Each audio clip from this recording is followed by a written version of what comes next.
What's up, everybody? How you doing out there? Welcome back to the show. This is last week's fights. My name is Thinker St. James, and tonight we are going over each and every fight from UFC 318, Holloway versus Poirier 3, taking a look at UFC on ABC, Whittaker versus DeRitter, and to do all of those things with me, as always, my good friend, my co-host, the Ohio player, and a man who is never going to retire, Chase Parton. How you doing, brother? Dude, we are actually living. I'm actually loving the introduction you did. I want to give a big shout out to Beeb for even being here earlier. So I just wanted to give you a big shout out first and foremost. Hey. But yeah, everything about this weekend was good. And I'm excited. It's a good, like I said, good Monday.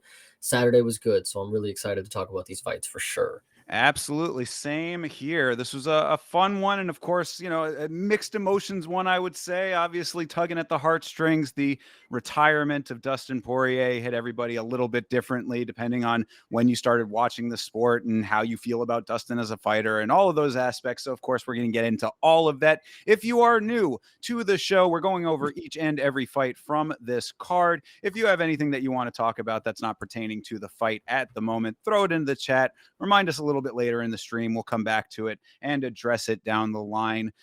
Getting into this thing here, I mean, did you want to talk about some of the other stuff outside of these events first, or do you want to get into it Yes. later? You No, want to do no, that no. first? All right. Yes. I will bring up a few things. Sure. So over the weekend, Karate Combat had their first 2-day event.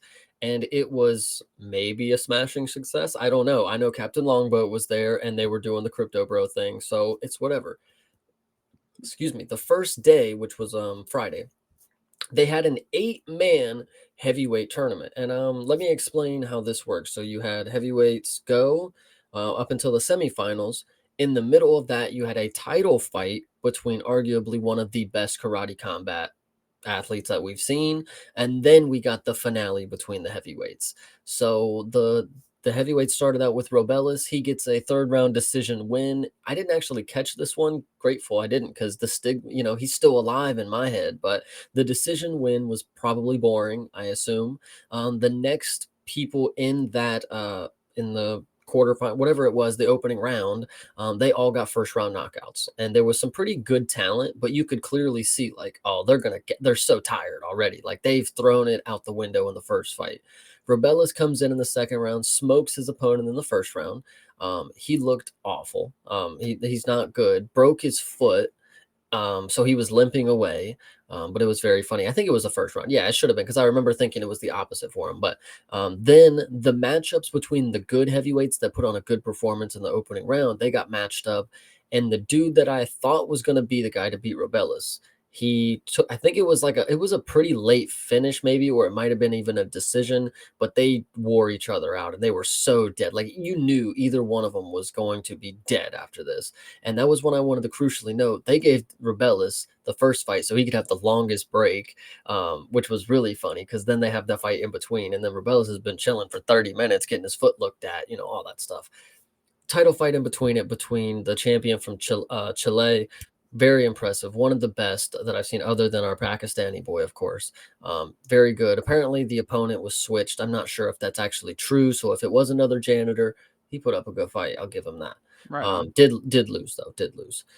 Second day of Karate Combat, I did not catch, but I did catch that Alex Pejeda's sister is now the champ. She won after 5 rounds against her opponent, so she didn't knock her out like she does everybody else. It probably wasn't the greatest performance. Maybe I'll go back and watch that one though. But I think that's to wrap up Karate Combat. Oh, well, sorry. And then the end of the Chile title fight was Robellis, and he did win the fight and broke both his hands, and it just wasn't that great. I also wanted to note specifically that the dude fighting in the finale of the title fight, of the heavyweight championship thing, he was tweeting after the fight like, man, I'm gonna make Dana, President Awesome, notice me. And I'm like, dude, you were just in the finale of his heavyweight opener promotion. If he don't know you by now, one, what is he doing? Two, he don't care. Like, he just don't give a shit. Like, that's really funny to know. I Just thought. not checking his DMs. I mean, Yeah, dude, bro. literally. I know. And then he's watching him fight and he's like, man, this guy's, who the fuck is, oh, that's him. Anyway. So really funny. Second day, obviously, the Shama sister won the belt. Then we had PFL. This was in Cape Town. South Africa. Well, yeah, the first major international MMA event in South Africa, from what I understand. That was really cool to hear from you just now, if that's the actual fact to it. I thought it was really listen, and I'm just a hater. When I saw it pop up, I'm like, wow, it's really nice of PFL to put on a show in a warehouse in Africa. This was, and it was like a bootleg sphere too. Like they had one wall with the like the jumbotron things, but it was just like three kind of smaller screens. It was pretty funny. They're trying. They're I know trying they out tried. there. I know. But Decheva's the only thing that we really care about the PFL thing, and she took her opponent to a third round decision. And well, I will say, her opponent put up one of the greatest chins performances you'll ever see. Like, dude, Marvin Vittori has nothing on this chick. Like, she took so many kicks to the face, punches, knees to the stomach. Like, she was getting ate up. Decheva put on a great performance until she broke her left hand or something like that, and then she coasted until the bell. Wasn't the greatest performance, but she did end up winning.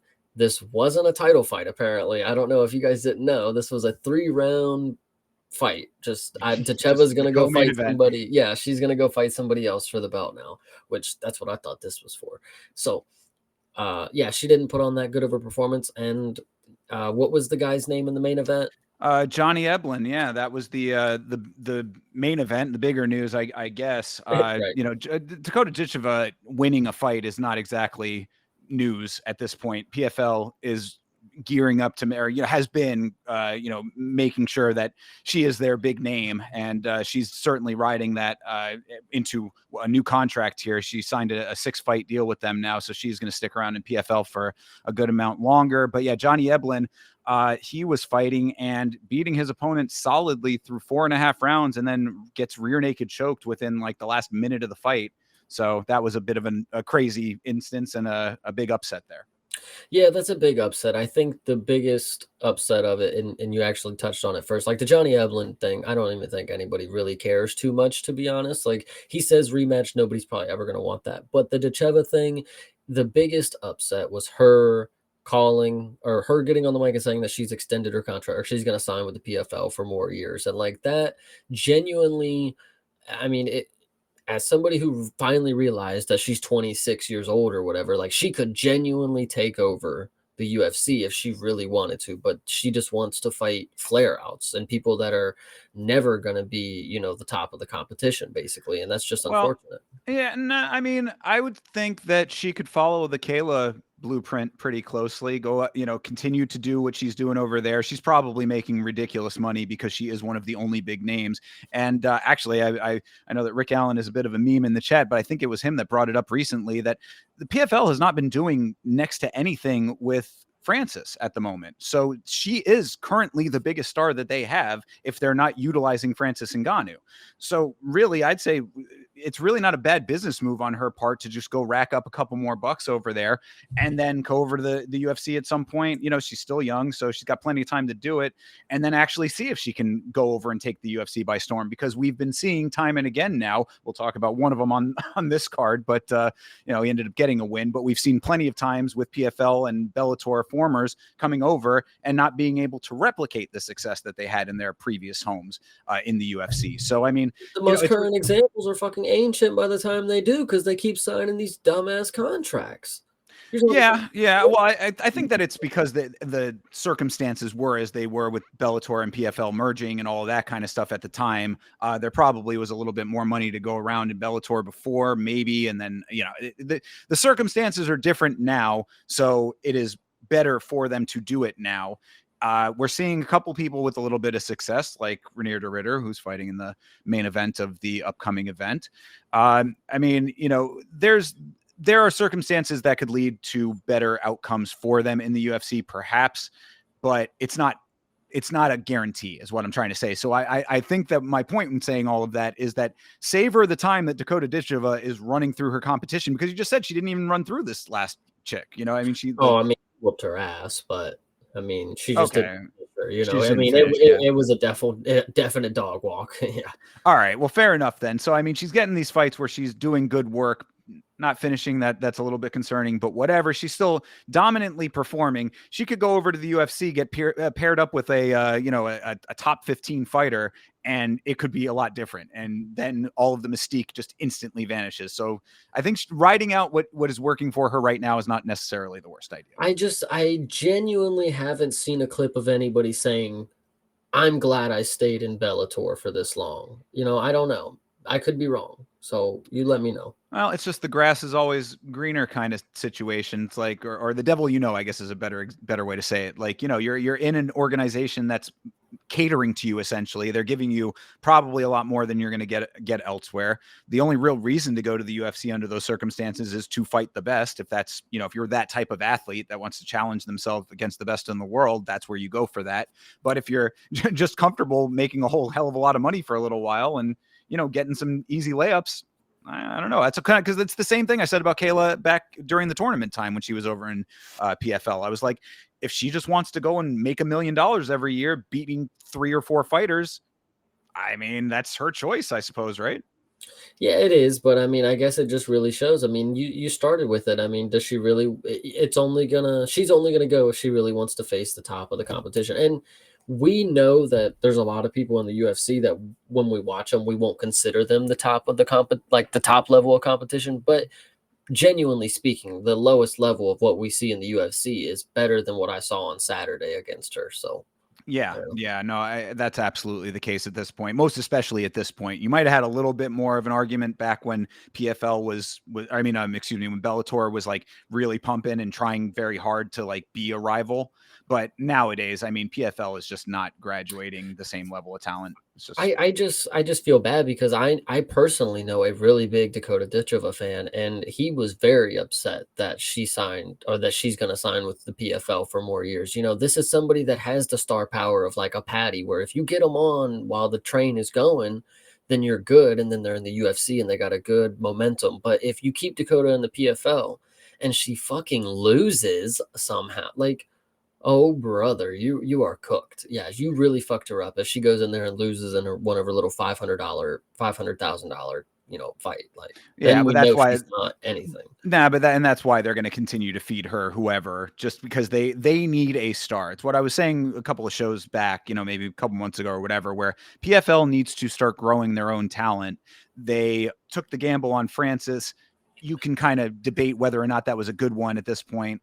He's off doing the boxing thing or whatever, I mean, like there's a lot of ins and outs with that, but they don't have the big names to bring people to the events. So they need something to latch onto, and Dakota's what they're latching onto. I'm really tired of this favoritism. I mean, this is some WWE level shit right here. You're telling me that the homegrown talent, and then that just means feeding her people that she's gonna beat. Like that's just crazy to me. Like that's the system that they have to go by. Like the UFC, we see a lot of iron and iron kind of matchups. Of course, yeah. When you have the best in the world all together, you can do that. I mean, but they're trying to bring eyes to it. Yeah, I'm not saying that it's necessarily the right way to do it, but I mean, you have to bring the people in. You got to put asses in seats somehow, and that's what they got. Genuinely think the matchmakers just don't know what they're doing over there. Like styles make fights. It's not like Dakota, they give her favorable matchups. So because she's able to style on them, I mean, it's that like we'll talk about fights later on in this UFC card where the skill gap is completely, there's a whole foot in between it, but somebody is just able to pull through with a little more grit. I mean, that's really what the sport is about. I think if the matchmakers were serious in the PFL, it's not that they don't have the competition level. It's the styles, and that's them refusing to put up somebody that can actually beat Dakota. I mean, if Dakota's somebody that styles on you on the feet, if they give her a fucking wrestler, I mean, we'll see what happens. Then that makes it fun. But they're just gonna give us somebody who's gonna get butchered on the feet, or she's gonna finish her in 30 fucking seconds. Like it's just kind of annoying, to be honest. Well, but they want And that on though. top of it, it wasn't even a 5-round fight. If it would have been, and she breaks her hand, now what? Now Yeah, what? She true. broke That it could in have been two. She better. broke it in round 2, and then she's about to get cooked. Right. So But the point is that they want to have a dominant star. So it doesn't matter. that's They're okay with it being like whoever. And also they have to have the other talent on the other side as well. Like you don't know what the rest of the talent pool is like. see, If she's their best over there, what's the rest like? it's crazy. Like they want a dominant star, but like it's a fluky thing. Like, I mean, if that's really what it comes down to, if she's not getting faced up, like that's how you get the top stars. Is like they beat the top people. It's not because you give them easy matchups every time. I mean, if that's the way you want to view it, but like I don't know, man. I think the PFL needs to get some matchmaking shit going because we need some more competitive. Not no minus 1,400 in every single co and main event. I know Johnny Eblin just lost, but he was smoking him for the first four. So apparently, I don't know. Yeah, well, you better hope that they can turn over some rocks and find some new talent. Then, I mean, you know, they're in as much of a talent crunch as anybody else. This UFC is the preeminent organization, so they're going to get the best people naturally. They have to go the extra mile. That's why hopefully like things like PFL Mina and all this other little extra, there's regional tournament things that they're doing will yield some of that. You know, Listen, PFL is fucking lazy. They don't have the scouts and the matchmakers do it. Like if you look every year, the UFC has 9 weeks of people that just walk in off the couch and are ready to fight. You're telling me the PFL can't go on Google and find out the average contract amount for the contender series guys and just get the scouts to go find them and say, hey, I will pay you $100 more than what you would get on the contender series for one fight here. I mean, it's not rocket science. I just thought of it on the fucking spot. Like if you take 6 boardroom people in a suit and they go, like it would be really nice, wouldn't it? But like, I just don't think they're really understanding that they could do those things. They don't. I know it's maybe unethical to go, but like, bro, these are people on the fucking streets. Like you can go leverage them by saying you can come fight for us and we can make you a star if you win. If you go to the contender series, you're gonna win and then go get put up against a fucking 23-year-old Jesus chiseled guy. Like I don't know. It's just there are so many different routes I think they could take. All right. Well, hopefully they will then. Everybody clip it and send it over to them. And, Chase has some ideas as to how they can fix their matchmaking, how they can get some new talent in. So, maybe One Chase is the new contender talent. series guy could probably go run their league right now and do what Dakota does, but he could actually get the competition that you could throw at him like, all right, this guy could possibly beat him. And then he smokes him.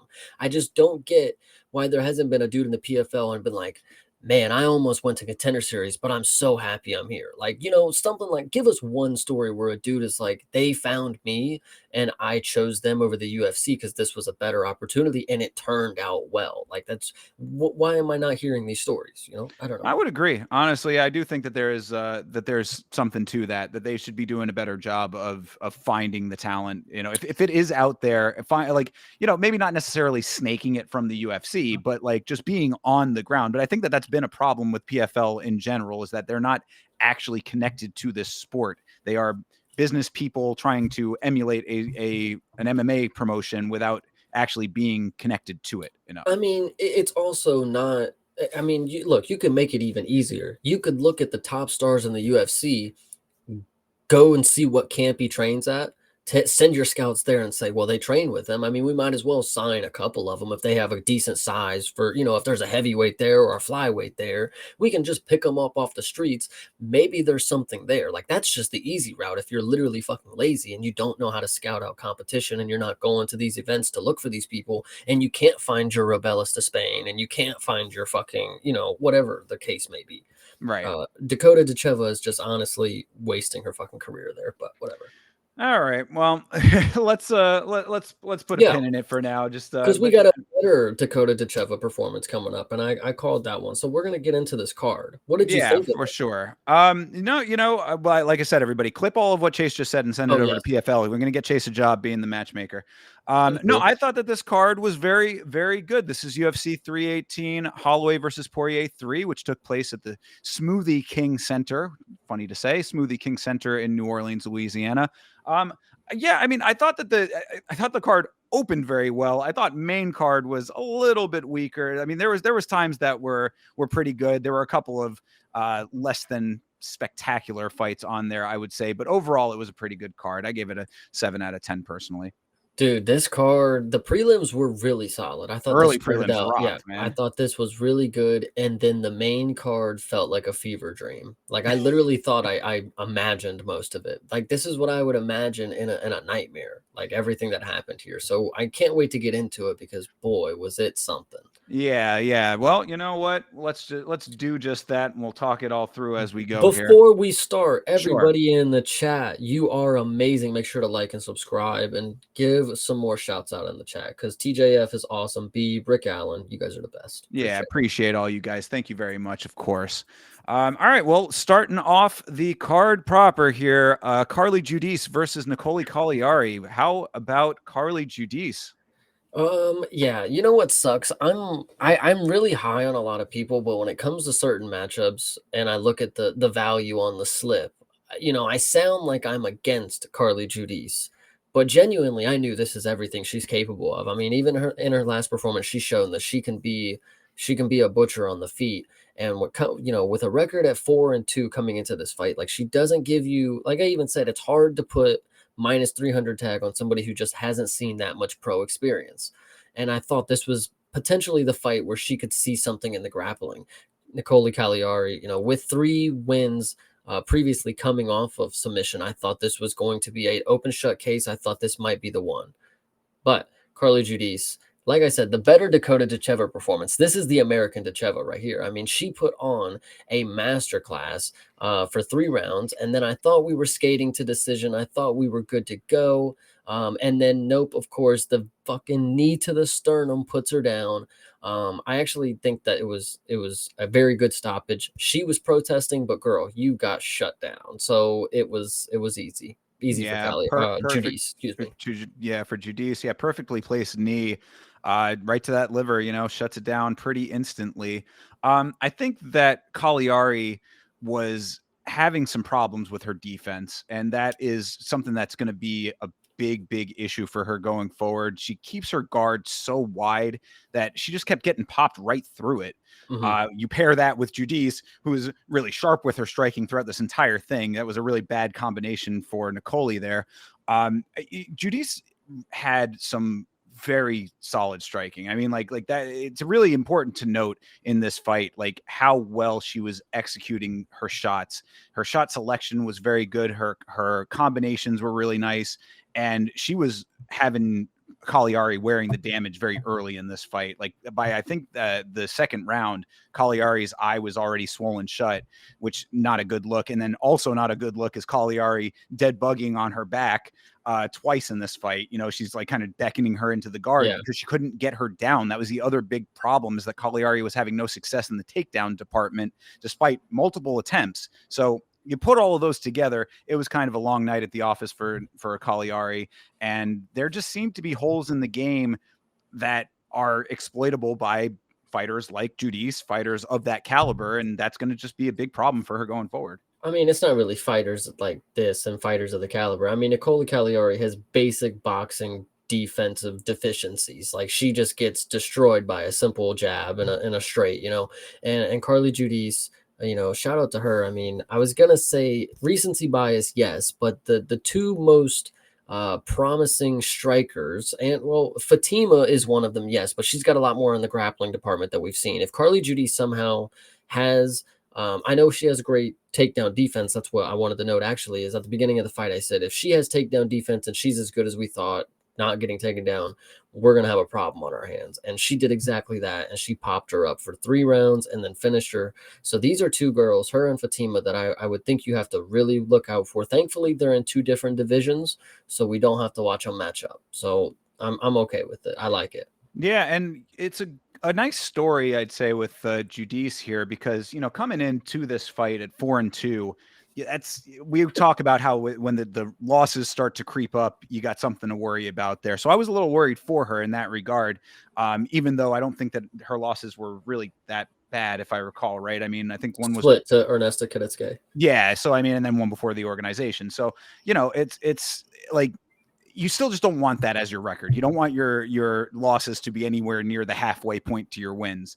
But I think in this case, it was not telling the full story of what Giudice is capable of, and you're seeing now what she is capable of. So Yeah. this is gonna, if she can go on a nice run, get those wins up a little bit more, make the record stand out a little bit better, get those losses a little bit less prominent on the record.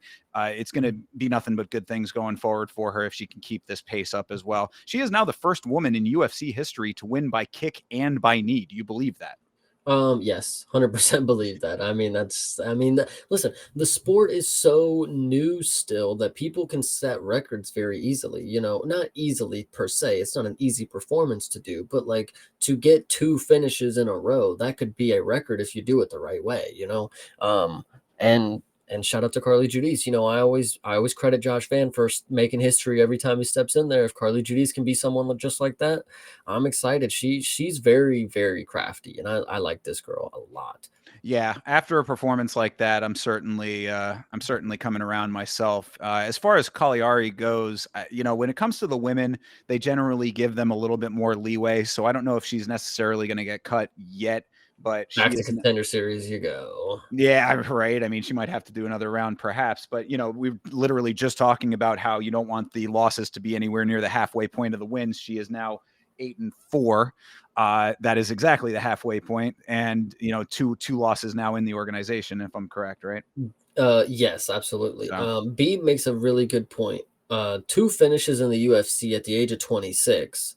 I mean, it doesn't get much better than that right now. That's as promising as they get for women.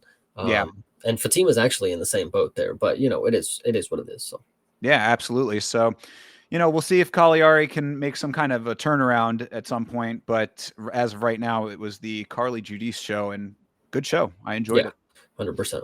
Speaking of good shows here, though, next fight up was Bruno Ferreira versus Jackson McVeigh. Of course, McVeigh, the newcomer whose opponent missed weight by a ton, almost literally by a ton in the previously scheduled fight. That person was cut. This is the rescheduled Jackson McVeigh. They put him up against Bruno Ferreira because apparently they don't like this Jackson McVeigh guy. I don't know why, but this was a very, very impressive armbar finish by Ferreira.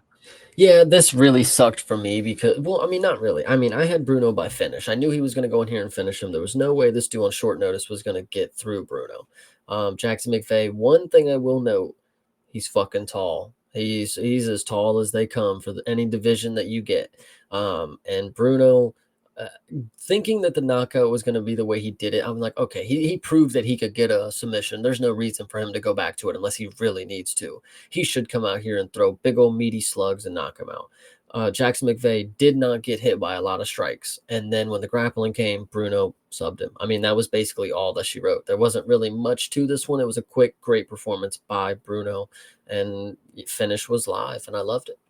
Yeah, I mean Bruno did hurt him pretty badly with an inside leg kick to the back of True, the you're knee. right. Yeah. That was a decent shot that kind of stumbled McVeigh a little bit. He had he was like overly calm. It looked like to me like when usually with a newcomer like that you'd see like a lot of jitters. He was like standing right dead center like let's go.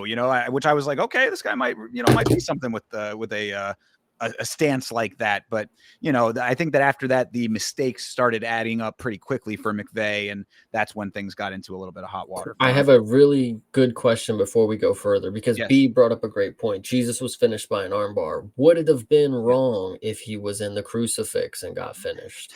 It certainly would have been appropriate. All right, I'm Yeah, just saying. McVeigh with the long flowing locks. That is true. Yeah. Had them braided up, of course. One of But two Jesus characters on this card, actually. indeed, yeah, yeah. The luscious locks were on display for at least in the tail of the tape pictures and stuff like Yes. that.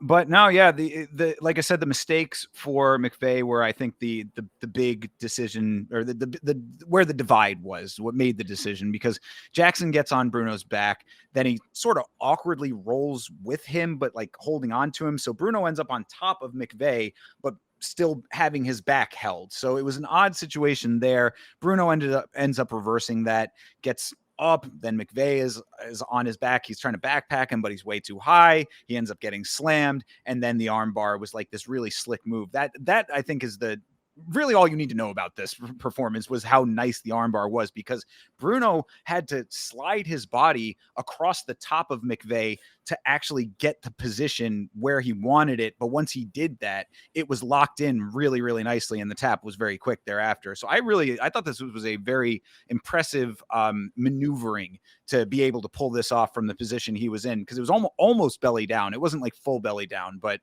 it was like close enough to it that a little bit unconventional.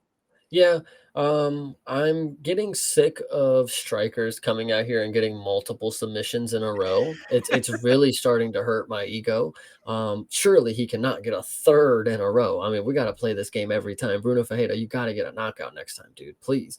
But yeah, no, this was a great performance by Bruno. I really do like this dude. I feel like he's a little underrated for like nobody would ever mention him in a conversation. He's really short for the division, but he is a finisher. He only has 2 losses. And yes, he did lose to Abus, but Abus only lost to Sean Strickland, and everybody loses to Sean Strickland and has a bounce back, apparently. So if you do the math there, Bruno is on his way to something good. I think it's really good. Yeah, maintains 100% finish rate. So He might as well be fucking Ilya with subs right now. God damn it. there you go. Perhaps. I mean, granted, he is doing that against Jackson McVeigh, who is, coming in off of the street. But if he can replicate that a little bit higher up, then, like this could be a great example of a guy who gets a couple of losses, it gets him out of the way. You know what I mean? Like, it's like, okay, yeah, you're feeling it out.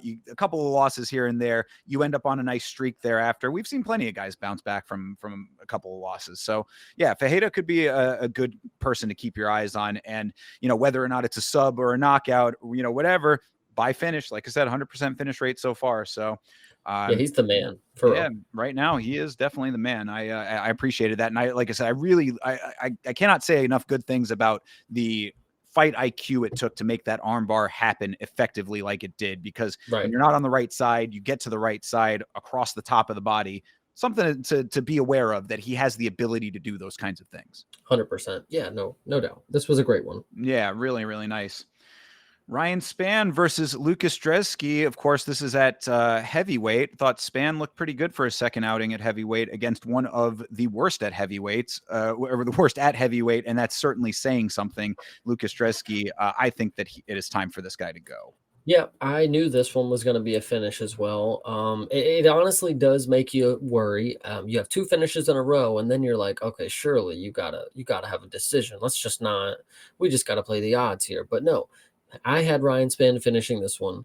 And yeah, it did worry me with those odds coming at me. But Lucas Dretsky is just so awful at everything he does in the cage that Ryan Spann was able to just easily manhandle him.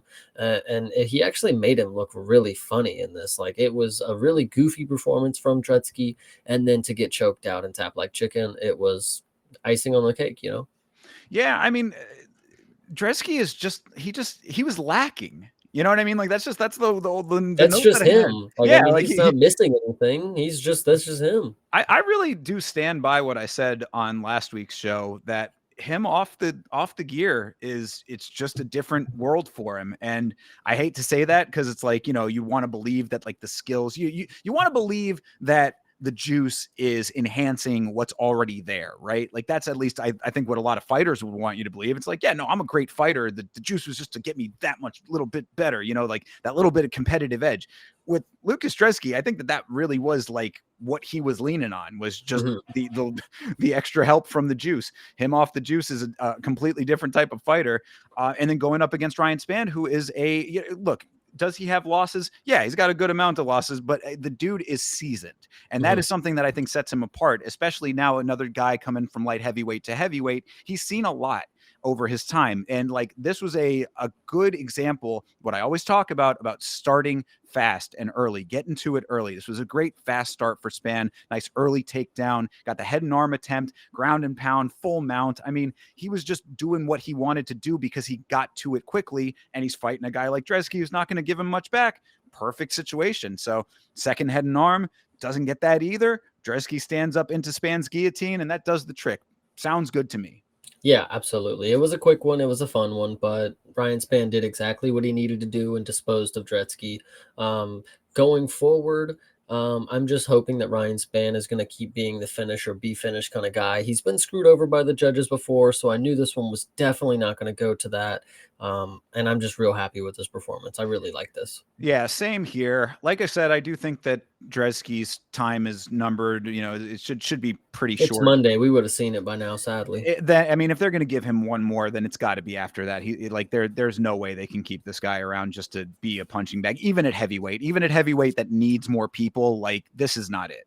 Yeah. I mean, it's nice for the highlights for the other guy, but the fights are not at all competitive. So like, he's not being utilized in any way that's really even getting that. Cause I mean, this was like, I don't know if you're necessarily going to see this on Ryan Spann's highlight reel. Maybe you might, I don't know, but either which way, yeah, I would say cut him personally. If they want to keep him around, whatever. But I did want to note that Ryan Spann seemed very rattled in his Octagon interview. Did you happen to catch the Octagon interview of this one? No, the only thing that I know before the fight is that he says he does not train anymore. He just walks in. Interesting. Okay. Well, I mean, I don't know if if he was worried about getting cut or if there's something else going on in his life, but he seemed very, the emotion seemed very amplified. Like, I thought it was, I wanted to laugh at it at first, but then after seeing the rest of it, I was kind of like, there might be something else going on here, because when DC started the interview, he's like, Ryan Spann got you nice way. And then he just takes the mic and goes, hallelujah. And I was just like, whoa, okay. All right. That was one thing. And then he's just like, yeah, no, man, I just want to go home. And I was just like, whoa, okay, all right. They're just, I just say that to say that I hope everything's all right with Ryan Spann, because he, great win and all that was very good, but he seemed to be just a little bit off in the interview, and sometimes that might be an indicator of something else. The only thing that I noticed after the fight is that the only thing he was worried about, and the ref even had to go track him down and like pull him with his arm. He went to his corner to give them his mouthpiece so he could put in his grill. Very important. Yeah. Yep. Yeah. Well, I mean, that's just standard operating procedure. I would say, like, nothing wrong there. Yep. Okay. I just wanted to make everybody known that he made sure that his grill was in there before they announced his name. So yeah, rob the jewelry store, tell him make me your grill. Yeah. So anyway, just hope that he's all right is all I'm saying. But obviously a great win, goes home to his family, all good. If he's not training anymore, that's a little concerning, I would say. But we're just gonna have to see what they end up doing. Maybe that's part and do with what you're talking about. Maybe he's just been in a little rut, and I don't want to say it like that, but I don't know. I'm more asking than saying anything. You know what I mean? Just because I'm just responding to what I saw, and I just hope everything's okay with him. But no, I agree with that. Yeah. So yeah, that's a good win for him there against a bit of a bum, unfortunately. So get Dresky out of there. That's the end note for me. Shout out Superman Spann. Hell yeah, absolutely. All right, moving forward here, yet another with so many finishes coming into this early prelims were really nothing but finishes. Jimmy Crute versus Marcin Prachnio. Excuse me, Jimmy Crute versus Marcin Prachnio. I'd forgotten that Jimmy had retired, quote unquote, after his last fight. So this was nice to see him come back and return with a win here. But yeah, no, I know, because it's one of those things. I'm really sick and tired of people doing the whole retirement just to come back thing. Like, just say you're taking a sabbatical or time off or something. Like, right. Don't go through the whole thing of like, yeah, man, no, I'm laying down the gloves. I don't even know if he laid the gloves down or if he just said that he was going to take some time, but whatever. He said he was going to retire for a little while. Very short retirement. He's back, ends up with a nice win here. Yeah, it was a nice win. Again, going with the law of averages, I came into this fight saying we have 3 favorites that have won, so I think the dog money should go on Prachnio because he might get it done. And he started out doing well, and I thought this was going to be oh crap, Jimmy Crute, no way you sold like this.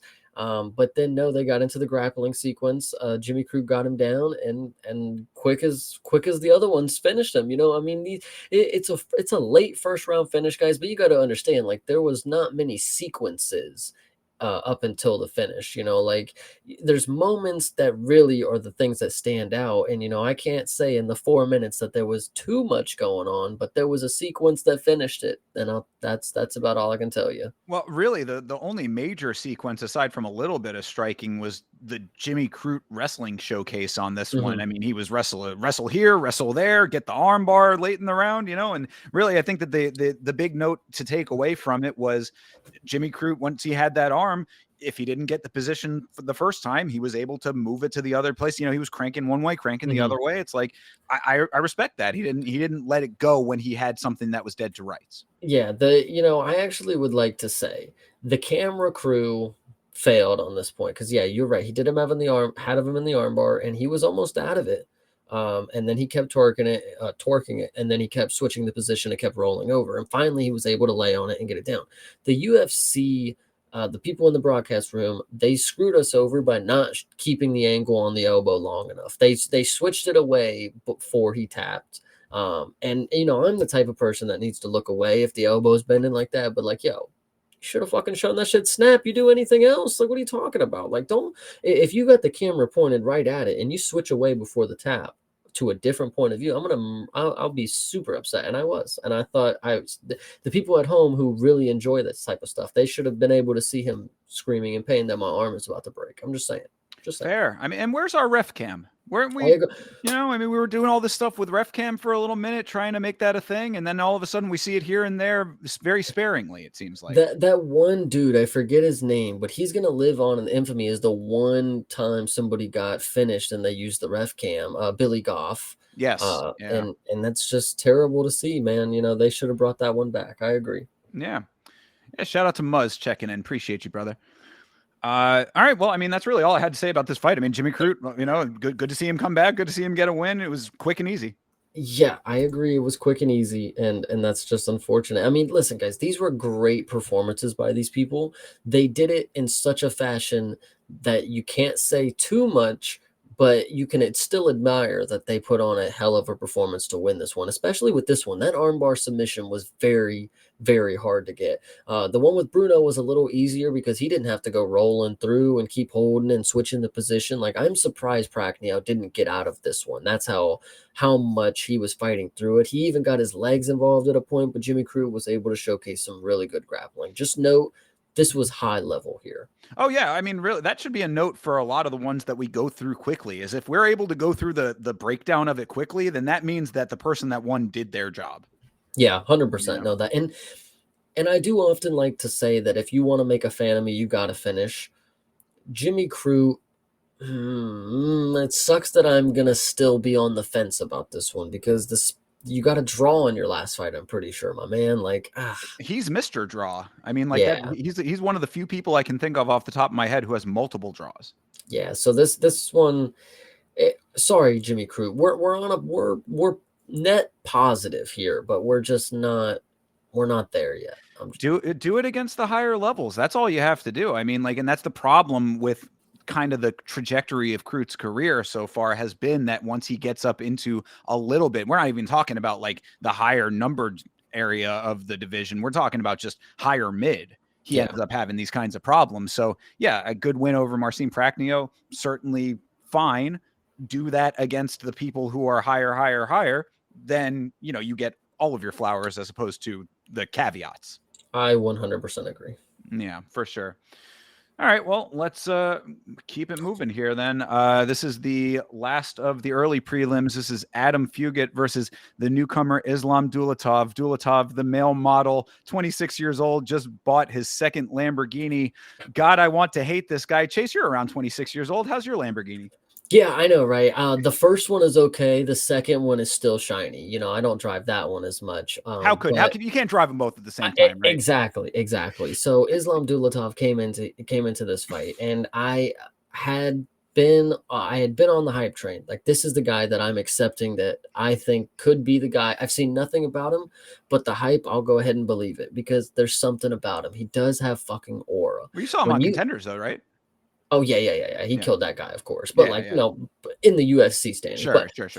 Coming into this fight, I mean, you can instantly notice this guy is menacing. He is intimidating as hell. The jaw is mog full. Like, that's all I'm saying, dude. He comes in here and he gives you, like, I even said, like, holy shit, this dude, like, when you're watching him, it's like you're watching a mythical being. Like, he has the Alex Bejeda kind of vibes to him. I'm telling you, like, when he was in there, I was like, dude, I'm waiting for him to kill this guy. Like, he's either going to rip his head off his spine or he's going to just throw him in the dirt. And he actually, I don't even remember how the finish happened, but I just know he did it and I was fucking hyped. Like, that's just fucking all I need to know. So, I mean, it was just check left is what did it. But I mean, I got to give a little bit of credit to Fugit here for leaning on his wrestling, knowing that the power in Dulatov's hands was something that he should be concerned about.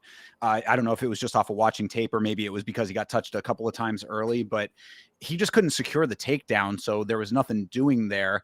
And you get to that point where it's like you've got a killer with hands who is stuffing your takedowns. Apparently this dude, his parents, or at least his dad, I guess, is like a Sambo champion. So, he comes from a combat sports family.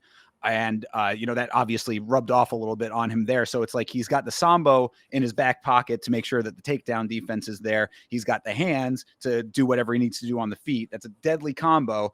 And towards the end of the round, Dulatov starts getting a little anxious. I want to say that was when he kind of overleaned. He slipped throwing a punch from like a little bit too far away.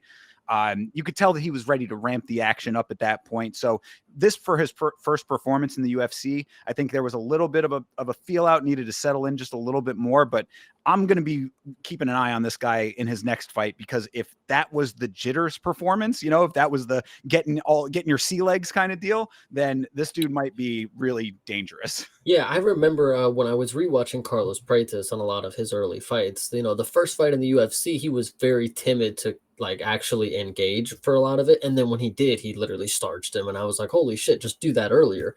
And then from on then, he just started to do it earlier, and that's exactly what he did. Islam Dulatov, I'm not telling you to do it earlier because this was a great performance, but feel more comfortable, dude. You're at home. Like you said, fuck the runway. We are getting in the cage. This is what I want to do. I want to be a fucking fighter. And I appreciate that. We need more people like this. It's not even just the fact that what he did and he came over to the sport. It's like be more vocal that this is what you want to do as your career. When we get the perception that all these fighters hate their fucking lives and they don't get paid shit and they just go in there and get their ass whooped and sent home and Dana just has to give him a ring later on, like it doesn't really give us good insight. But like this is a dude that has like character, Sure. you have a story to him and you can get behind where he was and what he is now. But like people later on that we'll talk about, like they're just people that fight. Adam Fugit, like he's just a random guy kind of deal, no character. He's just a guy that gets knocked out by the debut guy. So yeah, well, I mean, there's I guess it's funny that you say that, because they were talking about how he has a modeling job. I guess today, actually, they were saying that he's fighting on Saturday, had a modeling job on Monday. They were talking about if he was going to be touched up, how that was going to affect his modeling. But obviously, no damage to the face. So talk about confidence and not taking damage. I was gonna say that's next level confidence. I mean, Ilya celebrates the fights the night before, but Islam is a real businessman. He's like, fuck, I got jobs. Like I'm not gonna take any damage. Of course, put me on Vogue. I'll be there Tuesday. So, yeah, pretty much it. And apparently, there's also Abus Dulatov as well. He's one of 6 brothers, I think they said, which is wild. But I don't know if all of them fight, but at least one other one does. So keep an eye out for another Dulatov, perhaps, and we'll have to see which one's the better one. Interesting enough that his name is Abus Dulatov. I forgot to make note that Abus was in his corner for this fight. Yeah. So, well, yeah. I mean, Abus Magomedov, excuse me, not his sure. brother. Sorry. Well, and actually, I guess that is a good point.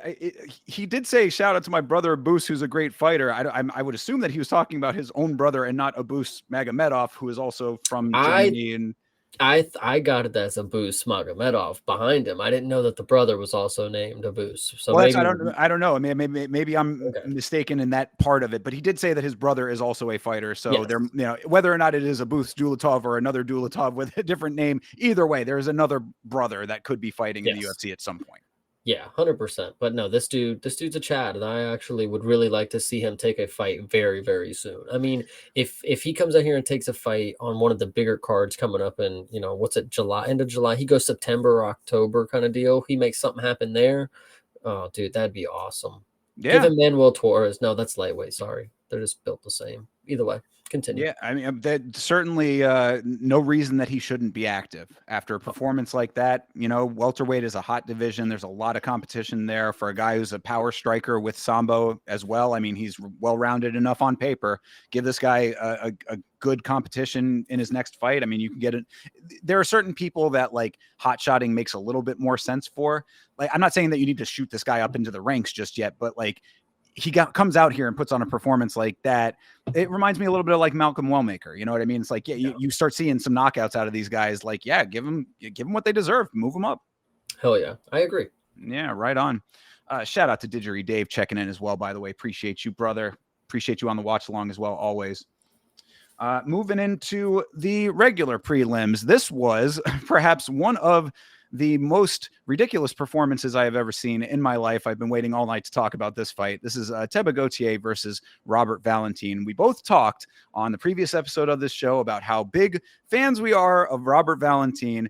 And as a fan, I have to say, this might have been the dumbest performance I have ever seen in my entire time watching MMA. This was so laughably bad on Robert's part. And I hate to have to say that as a fan, but it is what it is when you do what he did. Yeah, it was unfortunate. I think, I don't even want to talk about how goofy it was, because it was goofy, and Robert Valentin got finished in the first, 2 minutes of the fight, first minute, whatever it was.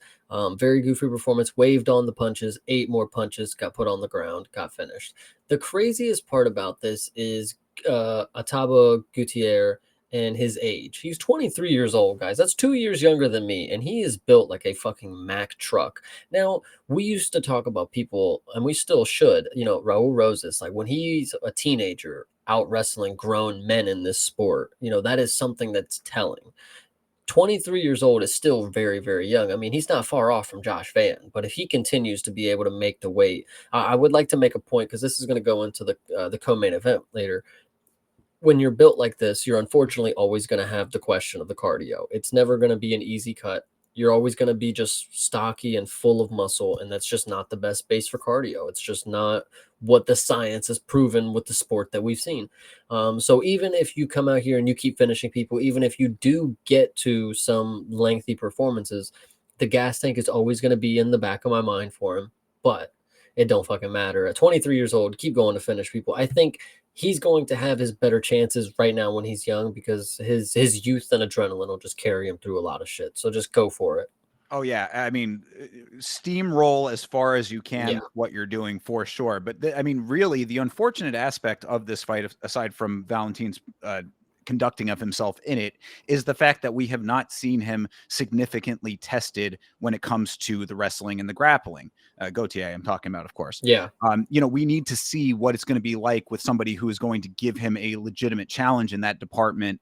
And we have not seen that yet. So that's the only thing that could be going against him, is if he goes up against somebody who's just going to immediately rush him, take him down, and give him, a problem on the ground. And then, of course, that goes into your point about the cardio. We're going to have to see how he responds to that. We are not seeing that yet. What we are seeing from him currently is him going in there and not only putting on just crazy power shots, but shout out to Paul Felder, because you had asked me last week, a question about like the commentary that I like and don't like. Yeah, Felder is one of my favorites, I would say, because Paul Felder he's like Dominic Cruz without the attitude. He's got all of the fight IQ skills. He knows the sport inside and out, gives you great analysis without the sass. The sass, exactly. But so Felder was 100% correct on this. Gautier was not reckless in his striking. He wasn't taking crazy chances or pulling off any flashy moves. He was finding the right shots with the right power and placing them in the right locations over and around the guard. And that is, like, as far as striking goes, that's exactly what you want, especially when you are a power striker. Because there's a lot of guys, I mean, he's fighting at middleweight, but we can equate it to like heavyweight, where it's just dudes winging heavy, meaty hooks, that kind of thing.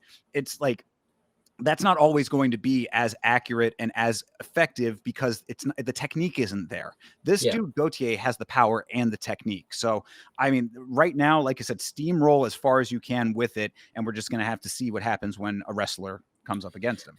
Yeah. At this point, like you said, it's really just steamroll the competition. We got to see what the weakness is. So just throw him up against different styles. Robert Valentin is somebody who was interesting style. I mean, he finished him in the first round. We didn't get to see the style, the matchup that was supposed to be made here between Valentin when it came to the grappling and what he was able to do, if he was able to eat the shots. But just keep giving Gutierrez different opponents. And if he steamrolls, absolutely gorgeous. And if he finally gets tested, that's what we're waiting to see.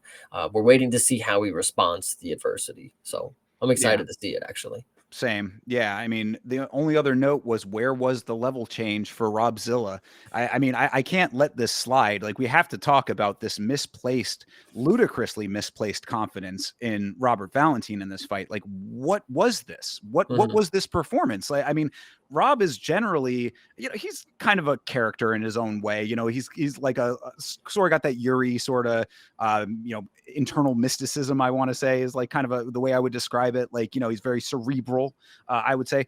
Those kinds of things I would have thought would lead to a more uh, an accurate assessment of your opponent, like sizing them up from a deeper place. I want to say this was him coming in with this like almost a chip on his shoulder, but against this guy, you picked the wrong one for that. Yeah.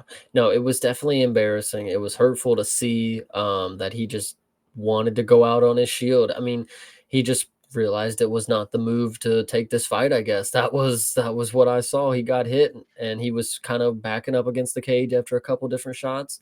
And then he really just had to make a choice. Do I really want to do this for 3 more rounds potentially? So it is what it is. Sometimes you win, sometimes you lose. Yeah, I mean, I guess that really is it, because he like after getting touched like 2 or 3 times, because you're exactly right. It was like it was an early, not flurry, kind of has a different connotation, but it was a couple of well placed shots that definitely affected him.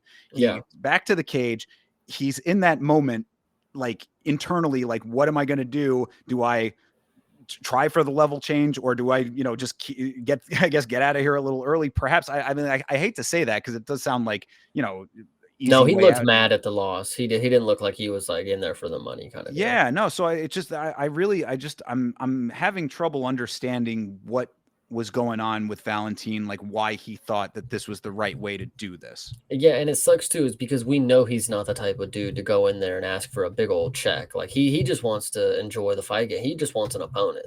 He's gonna go home to and see his neighbor tomorrow kinda deal. So, I think it's unfortunate that he came in here and lost like this, but I sometimes you just gotta make an executive decision and we'll get on to the next fight. Hopefully, we'll get it, you know?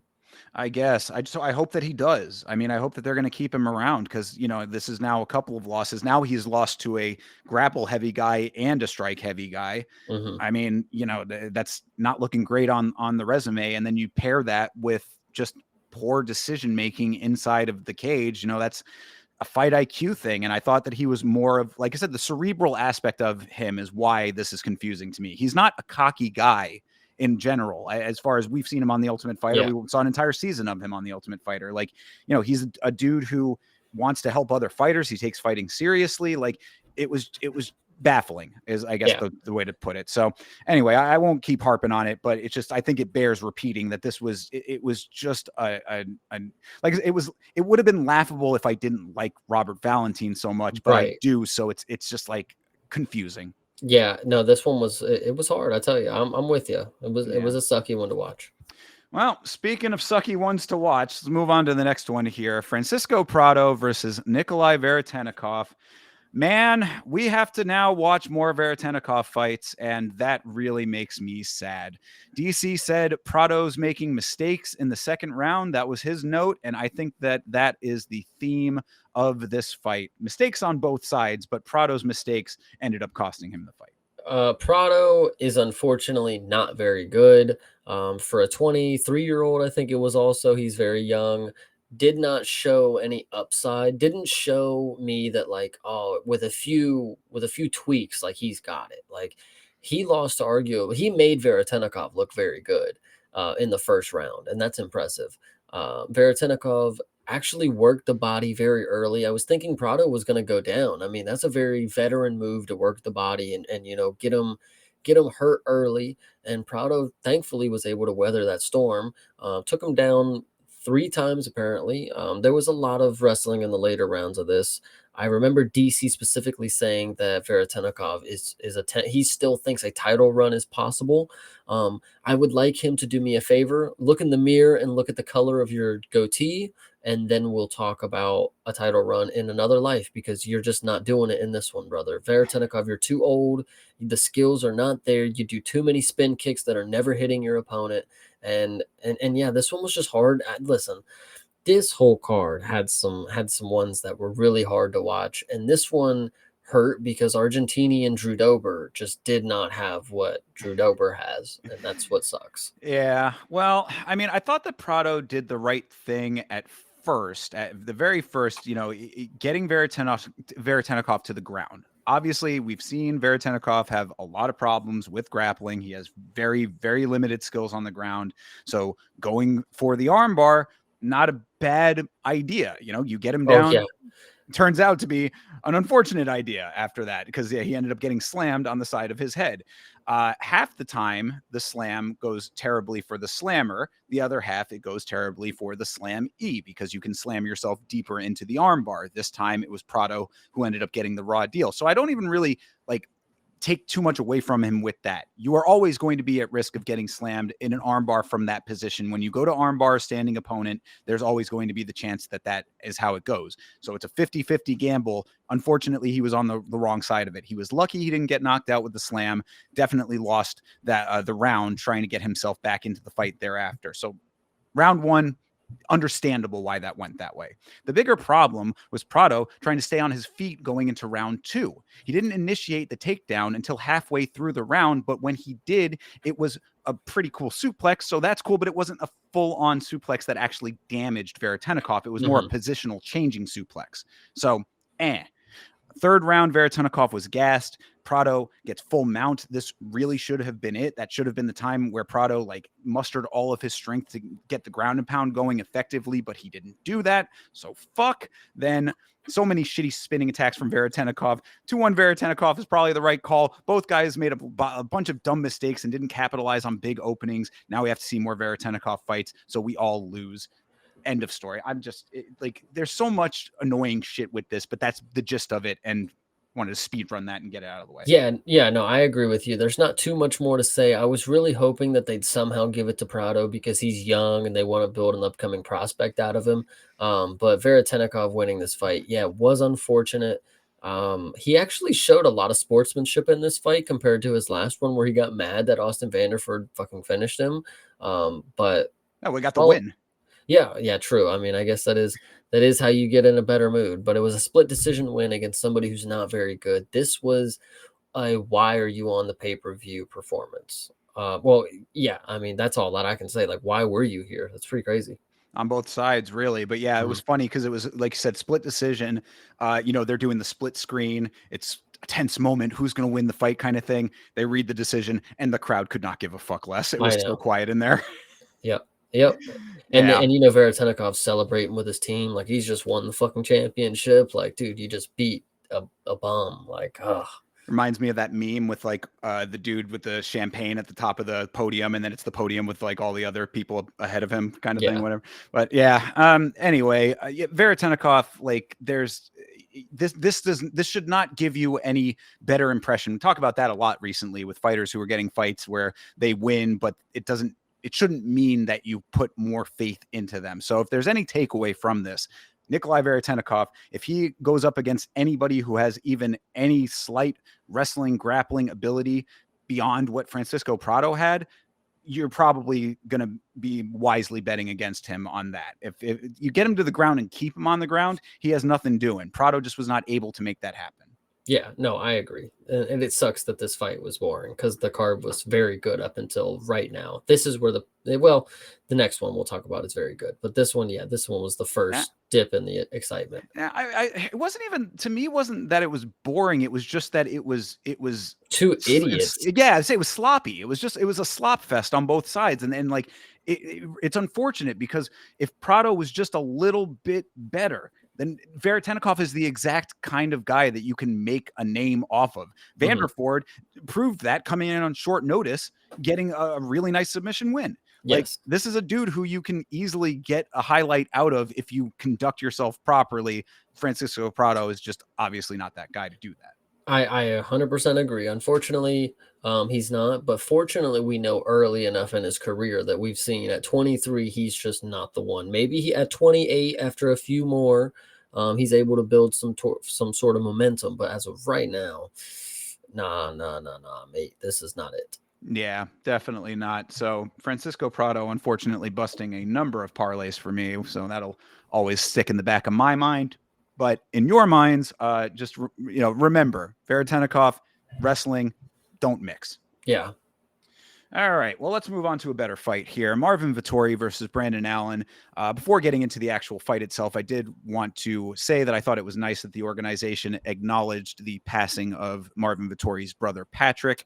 Very sad and tragic situation there. So nice that they did a little bit of a video tribute to him.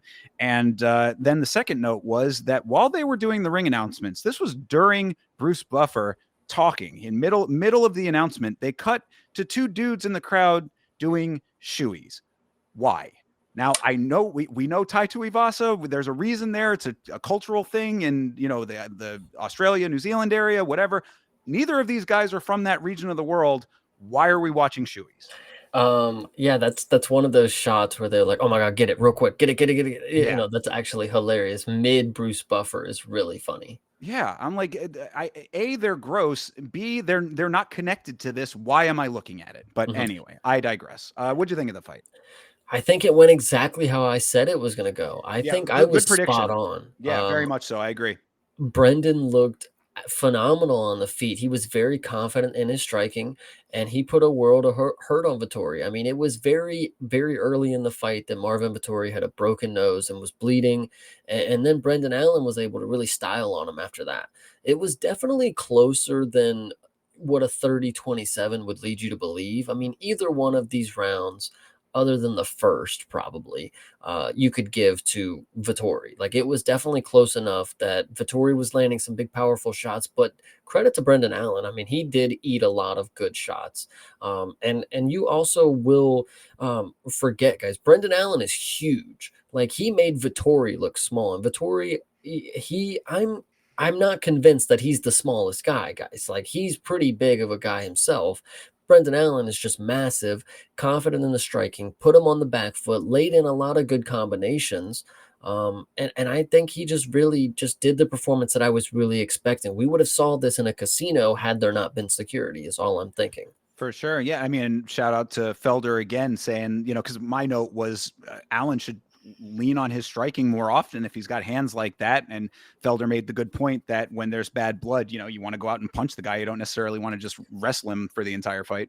Yeah, and I actually would like to point out that this was very classy by Brendan Allen to go ahead and, chalk it up to, respect on mutual combat. It takes a lot of guts to step in the cage. Not everybody would have done it. And he even said, after the thing with his brother, he wouldn't have even, he wouldn't have even participated. So it was respect for Vettori for stepping in there and obviously putting on the performance.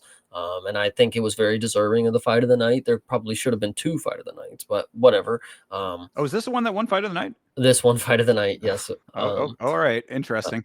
yeah, Yeah, a lot of competition on this card, of course. But yeah, no, this was a solid striking affair on both sides, really. I mean, nice, crisp striking to start it off and all the way through pretty much. I mean, Allen got clipped a little early, then a really nice takedown and some of the signature ground game for a little early there. So great work for that. Like you said, busted the nose up. Tori was wearing the damage early in this fight.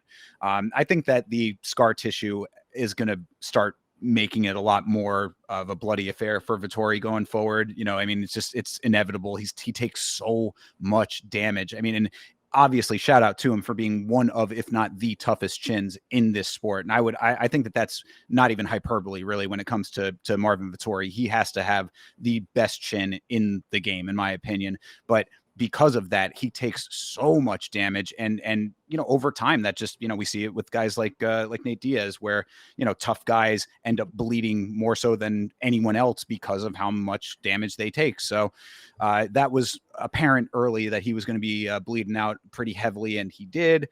Not too much to say other than that. Through the second and third, it was a good two-way scrap.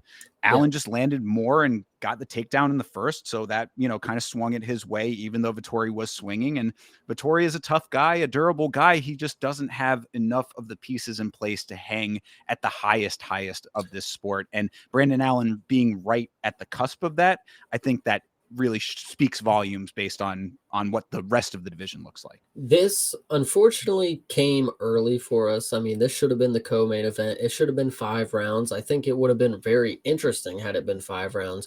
These guys were definitely gassed after 3, but that's what makes those extra rounds very important. We probably could have seen a finish. I thought either one of them could have been working towards one, especially with the gas tanks. But Brendan Allen, like I said, confident in his striking. The bad blood was there. And I actually did want to bring it up also, since we brought up Vittori and the passing of his brother. Brendan Allen's brother as well was also in some Yes. sort of accident or whatever. That So just quadriplegic. yeah, so that was good for him to shed some light on that as well. Builds character. We're all fighting for something out there. So Yeah, absolutely. And I thought that Brendan Allen in his post-fight speech, aside from the good sportsmanship that you mentioned, I liked the bravado, man. In my hometown, in front of my brother, in front of these fans, you cannot fuck with me. I was like, hell yeah, dude. That's I like it. mhm. That's like you want a little bit of that, because I respect the guys who are like low key, kind of go out there, do your thing, not a lot of shit talking, but fight like this with a little bit of a little bit of tension behind it. Good striking affair between these two, obviously a scrap like that. It was warranted in that moment. And I give him a lot of credit for the way he conducted himself. Yeah, I agree. Brendan Allen, we've had our moments, man. I've not always been the biggest fan, but you are coming around as somebody that I can trust a performance out of. You are consistent in what I know to expect out of you, and that's really all I can pray for when I want to watch these fights and I see Brendan Allen's name come up. I know what I'm going to get, and that's really all I can expect out of you. So, shout out to you. Yeah, yeah, absolutely. Good performance here. Vittori, he seems like he's on that backslide, that dreaded backslide. And, he took a little bit of time away from the sport, came back, loses again, coming back. He's only 33 or some shit like I that, mean, man. only, but like, when you get that close to the highest of the high and you don't achieve it, and now you're continuously backsliding and taking losses, I don't know. I'd be a little concerned about Vittori going forward. Like He could he needs very to. well be just like, Jared Cannonier. Like, he's fun in his losses. He may get finished, but like you're not gonna stop booking him. Like, come on. I hope. I mean, yeah, I guess what I'm saying is that I hope that he can get those wins to continue to make it even a checkerboard, so that it will keep him around a little bit longer, and he can get into that sort of middle territory where he's just getting booked regularly, and it just is what it is. Because it's always hard when you get close to being elite, don't achieve being elite, and now you're backsliding. It just doesn't look good, and I don't want to see him get into Calvin Kattar territory, I guess is what I'm getting at. Yeah, he's probably already there, but I still think he's exciting enough in a division of people that are finishers that if you get rid of him before we see him get finished in the UFC is a major mistake. Like, give him anybody in the division, like Vo here. Shout out you, Vittori versus Shara Bullet. Give him people that are going to test the finishing abilities. And if Marvin Vittori is going to be able to eat shots from Brendan Allen like this all day, I mean, he may not get finished anytime soon, but I think that's where his career is heading. You're not getting rid of Marvin Vittori just because he's losing. We actually looked into it. Speaking of the karate combat shit, Sam Alvey, the double champ over there, he lost like 9 in a row or some shit. Like there was a draw in between 9 losses or something like that. So people can Oh, get okay. away with it. Yeah, but where's he fighting now? Yeah, karate combat. But Yeah, Marvin Vittori, Mike, he can go to bare knuckle if he wanted to after he loses a few that rounds. that now you're talking. That might not be half bad, honestly. Mhm. That I could kind of see that working out. God, that brick head of his, and all of the potential blood Yeah, loss going on there would be pretty entertaining. So yeah, maybe. I'm just saying, I like Marvin Vittori at the end of the day. I think he's not the greatest fighter, but he's a tough, durable dude who goes out there and takes a ton of damage to give damage. I mean, he yeah. does swing. So I do want to see him continue on, and hopefully that happens. Yeah, I definitely I could see more Vittori, but I digress. All right. Well, I'll move on to the featured prelim here. Kyler Phillips versus Vinicius Oliveira. Vinicius Oliveira is a guy that there are just things about him that bother me a little bit, but one thing that does not bother me is the fact that this dude has brass balls that he swings around at will, it would seem, because this dude, Vinicius, is a heavyweight in a bantamweight's body. This dude has a chip on his shoulder, hands down by his waist, winging shots from a mile away at awkward angles. I cannot think of another fighter that fights exactly like him. Like he is Um, an anomaly to me. it's not listen, he doesn't fight the exact same as the name that I'm going to throw out, but the methodical, the mysticism at the and the way that his strikes come from unorthodox positions is more like a Yuri. But obviously Yuri is way more technical than what you just saw on this, because when the fight started, I questioned if we made the biggest mistakes of our life, because what I was watching from Vinicius Oliveira in that first round, and he continued to do it. I'm not saying he switched up, because it was one of the funkiest performances that you'll see. The way that he was dipping his head into every single shot that Kyler was throwing initially, it was looking like a very long night for Mr. Vinicius Oliveira. And then Kyler Phillips gassed, and then it was free reign for Vinicius Oliveira to just walk forward like Jason Voorhees and throw punches from the stratosphere. They didn't necessarily all land. It actually wasn't a very clean performance. He did get the knockdown, but like this performance kind of lost some stock for Vinicius. I think in his mind, he thought he was going to get some aura from this, but like in my mind, you lost all what I thought you had in the technicality department because of a weird, I mean, you did win, but I would not say this is going to work against everybody. So that's just, Yeah, I gotta believe that there's going to be fighters higher up that are going to be able to figure this out, but it's just a hard. It's one of those fight styles where it's like, how do you train for it? You know, I mhm. mean, like he's a tough puzzle to figure out, Vinicius Oliveira.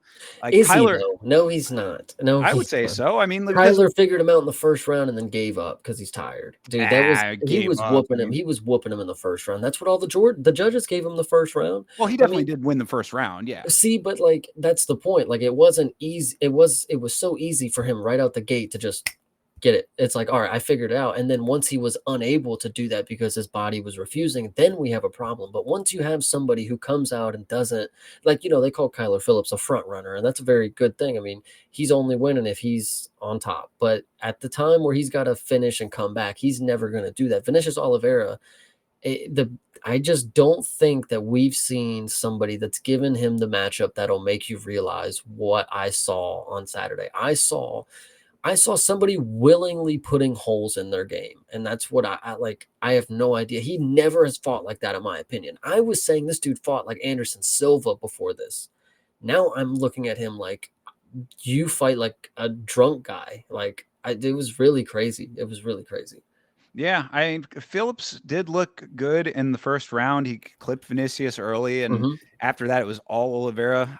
Oliveira dropped Phillips early in the second, and Phillips did navigate smartly. Going to the wrestling to try to get himself back into it a little bit, but all the damage thereafter was on Oliveira's side, and yeah, it's almost ridiculous that Oliveira has success with that style, but he certainly did. I think that my thought process has to evolve on Kyler Phillips. I think I was putting a little bit too much stock into him. I did pick him to win this fight. He did not.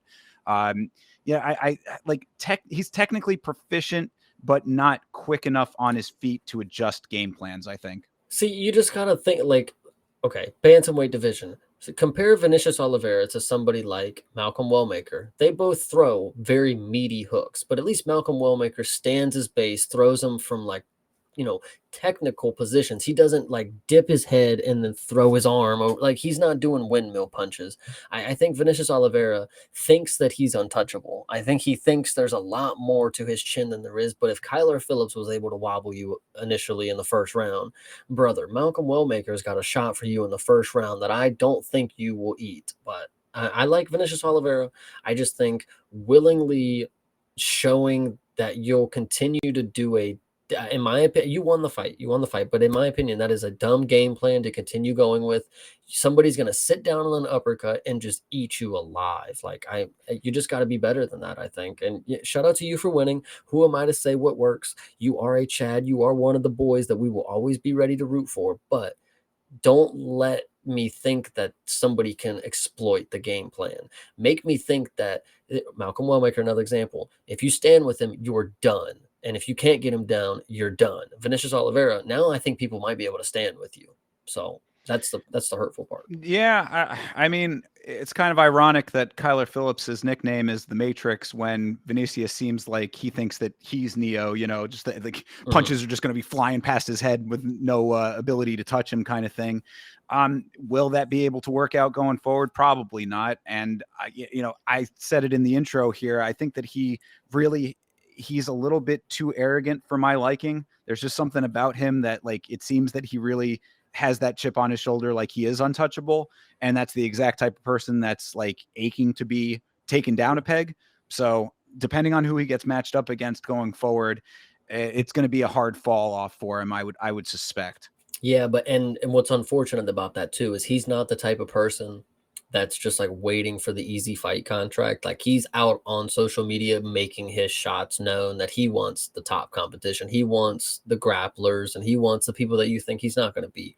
And unfortunately, with that confidence, you have to be able to bring a massive game. Right. So I'm rooting for you, Vinny, but brother, you really have to just prove to me that you are that fucking guy still, because that performance really has me questioning if you are. That's all I'm saying. Yeah, fair. I think it's a Great fair performance. assessment. I mean, yeah, it's certainly an effective one against Kyler Phillips, who, like I said, I have to come to the realization that he is not who I thought that he was, unfortunately, and that hurts a little bit. And you know what, Gabe? Yeah, I do think it. How about book that shit right now? Malcolm Wellmaker, Vinicius Oliveira, right now, September. I like it. I mean, that would certainly be a good way to bring Oliveira down to earth a little bit. If he does think that he can get away with that kind of shit, and also just to see if Malcolm Wellmaker has the wherewithal. Because, like I said, I mean, I'm not fully buying that like the style is as easy to figure out just because he got caught in the first round. I think that having to chase guys down like that, because it's a difference between the Yusuf Zalal running and what he was doing.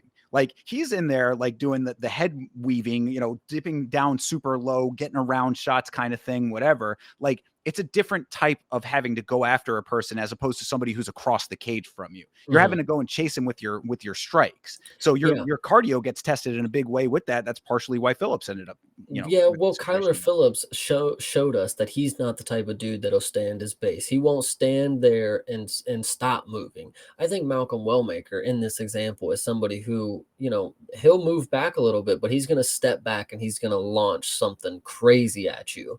And you better be able to dodge, or you better be able to get out the way or shoot for it. And I think that would be Vinicius' best option there. Because if you're going to walk in hands down, chin high, brother, it's just not. Listen, there's a reason that people don't train that shit. So that's all I'm saying. Yeah, yeah. Well, I mean, a good win here. He continues a decent little win streak. So This fight right here, he fought like Robellis, literally. That's what Robellis looked like on Friday night.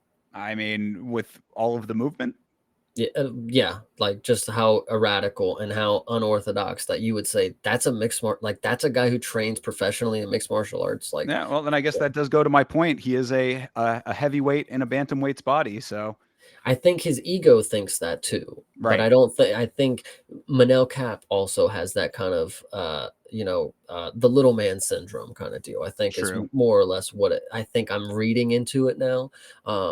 But somebody's not gonna be affected by all that shit, and they're gonna be ready to go make some money. And I think Vinicius is gonna have a fight brought to him one day that he maybe is not expecting because he's so confident. He thinks that he's going to get it done so quick. And True. we've seen him, obviously, he's going to decision. It's not like he's the killer, and it's not like his cardio is being questioned. But if you think you're going to have 3 rounds of walking forward with your hands down against an elite striker, I don't know about it. I just don't know. That's just hard to say. Yeah, well, I guess with a couple of wins now strung together, we'll see. I mean, they were talking about how somebody to keep an eye on for the top of the division kind of stuff. People at the top are going to be looking out for him now. See who they end up pairing him up with and what they're able to do with that. I would suspect that there are going to be people who are going to see through what he's bringing to the table. Give him Jonathan Martinez. I've heard enough. I like it. All right, well, let's move on to main card here.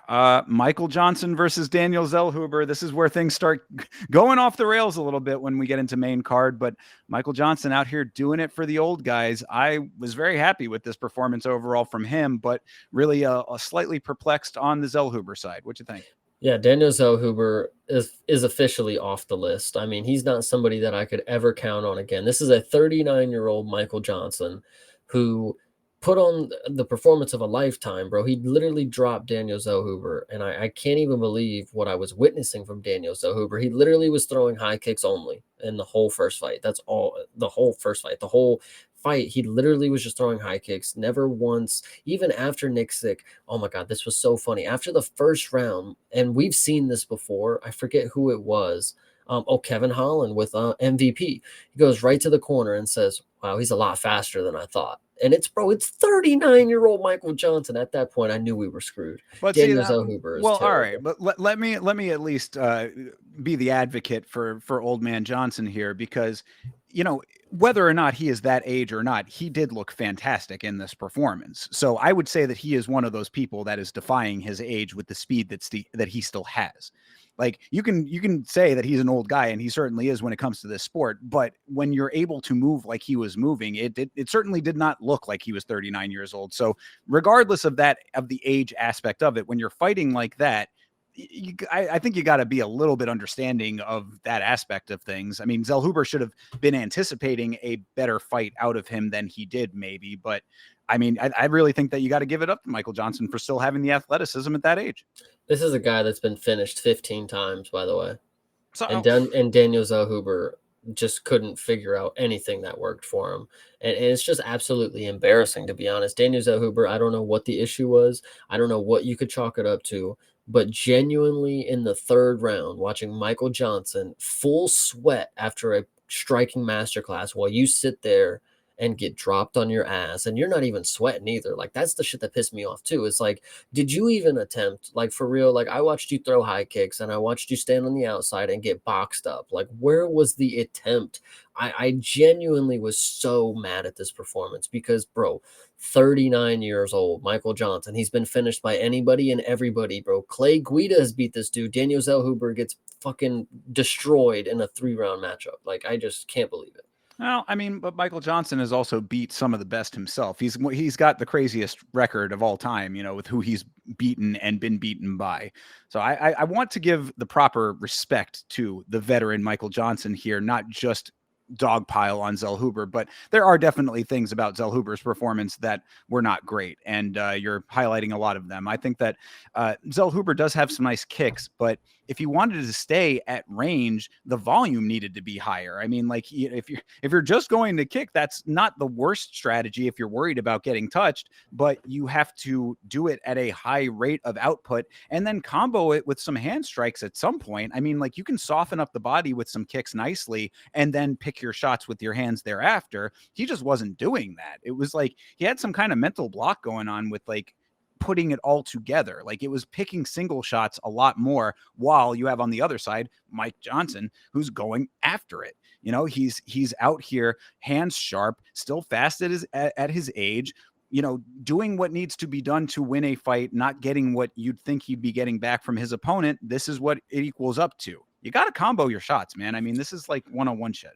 It was honestly just so irritating to me because Daniel Zellhuber just wasn't locked in. He had his hands high, and Michael Johnson just kept jabbing him right to the stomach, right underneath. And literally, he just kept his hands there. Like, he just did not react to it. It's like, yo, you don't think to just like turn and like, you don't think to do anything in the situation. It was so fucking frustrating. And then top it off with the frustration. Eric Nixick is like, dude, you got to go for it. You got to get a finish. We got to get this one. And he goes in the third round and starts side kicking him to the stomach. I genuinely just hate this dude because of what I saw. I saw you go to a 3-round war with Ribovics that I would argue you won. And then you do this. No fucking chance. Yeah, I did feel bad for Eric Nixick in this moment because he was, Nixick is one of my favorite coaches. And one of the reasons that is I think he gives amazing cornering. And the corner advice was 100% correct through both cornering sessions. Like, it was at first you need to use your hands more. It was really just engage your hands. I want to see more hand striking. Like, you're doing a lot of kicking, throw your hands out there a little bit more. And then thereafter, it was go and actually bring this fight to him and make something happen. You need to the kicks are not all that you have in your arsenal here. And it was like he almost was like Sean Strickland in the sense of like it was flying past him, but it wasn't that because you heard him actively listening to it. So it was frustrating for Nixick. I felt bad for him, like giving good advice and it's just not being followed. No, this fight it just hurt my fucking head so much. Shout out to Michael Johnson because, like I said, he put on a great performance. But Daniel Zellhuber, dude, you are off the list of anybody that I will put stock into. Yeah, and an unfortunate way to start out main card because, I think a lot of people were thinking that this was going to be a big fireworks display on Zellhuber's side, of course, with the age of Michael Johnson. Did not go that way. But on the other side of the equation, if you bet on Michael Johnson, that plus 550 on this book, plus 500 on a lot of books, that came through in a big way. So shout out to everybody who had faith in the old man. Talking about a title run still. 39 years old, wants to run for the title. I say let him go as far as he can. Yeah, and it shouldn't be very far because there should be a prospect that is damn decent that finishes a 39-year-old who's been finished 15 times. So whatever. I can't believe that performance. That it just really is terrible. Yeah. Well, if you didn't like that performance, how about the next fight? Dan Ige versus Patricio Pitbull. What another slow plodding fight on the Pitbull side, but also slow and plodding on Dan's side as well. This was a fight that happened. I thought I was as close as they can be when it's the split decision Pitbull call. I was very set on that being a realistic outcome. I thought this should have been a split, but to be honest, this fight was just boring. This fight really sucked because the whole first round they did nothing. Second round, I think that was the round that Pitbull dropped Dan Ige to the knee. He took a knee for the vets. Shout out Dan Ige. But this one just sucked because I talk about Dan Ige a lot. It's like this is as good as they get before you get great. So Pitbull, if he's gonna be great, he's gonna beat Dan Ige. If he's not, then rest is history. But obviously he is a little bit better than Dan Ige because Dan Ige is like, listen, we know that Dan Ige is good at negating game plan or game styles. He is very good at being whatever you need him to be in the defensiveness. But he oftentimes is just that. Like he doesn't have anything offensively that he's producing unless it's a fucking overhand from hell that he throws from his hip, and it's fine when it works, but like Pitbull is in the same fucking case where they just sit there stagnant and wait for that one fucking shot to happen. So it just took one of them to figure it out that all they got to do is put something together in the open field. And Pitbull started to lead the dance with more combinations, leading more power. Dan Ige wasn't being able to do anything. We have Eric Nixick pleading for his life with all of his fucking fighters, and not a single goddamn one was able to pull it out the goddamn fire. Like, what is the problem? Yeah, this was definitely a bad night for the Nixick team. I predicted the downfall on the Nixick group. I'm just saying. I predicted it. I wouldn't go that far necessarily as for everybody, but in this instance, it certainly wasn't great. So starting this off, the wrestling was definitely there for Pitbull in the first. Takedowns swung him that round since Dan was swinging too far out of range, and that was frustrating to me to start things off. I talk time and time again about being first, starting strong. This is the exact type of fight where Dan Ige could have pulled away with it the way that Pitbull fights. Like he's just not a very active fighter. DC was going on and on about it on the commentary. And I'm like, dude, you're preaching to the choir right now. We're all seeing the same thing. We're seeing this low output guy who responds. He is it's not even countering. I mean, countering is one version of a response. He is just let me see what's coming my way. And when it comes my way, I'll decide what I want to do. That's that's prime territory for somebody to be like, okay, well, I'm going to overpower. I'm going to work him over, not let him have that opportunity to decide what the next move is. I decide what the next move is. Dan didn't do that. And that is an unfortunate element. So first round, just off of takedowns alone, Pitbull gets that.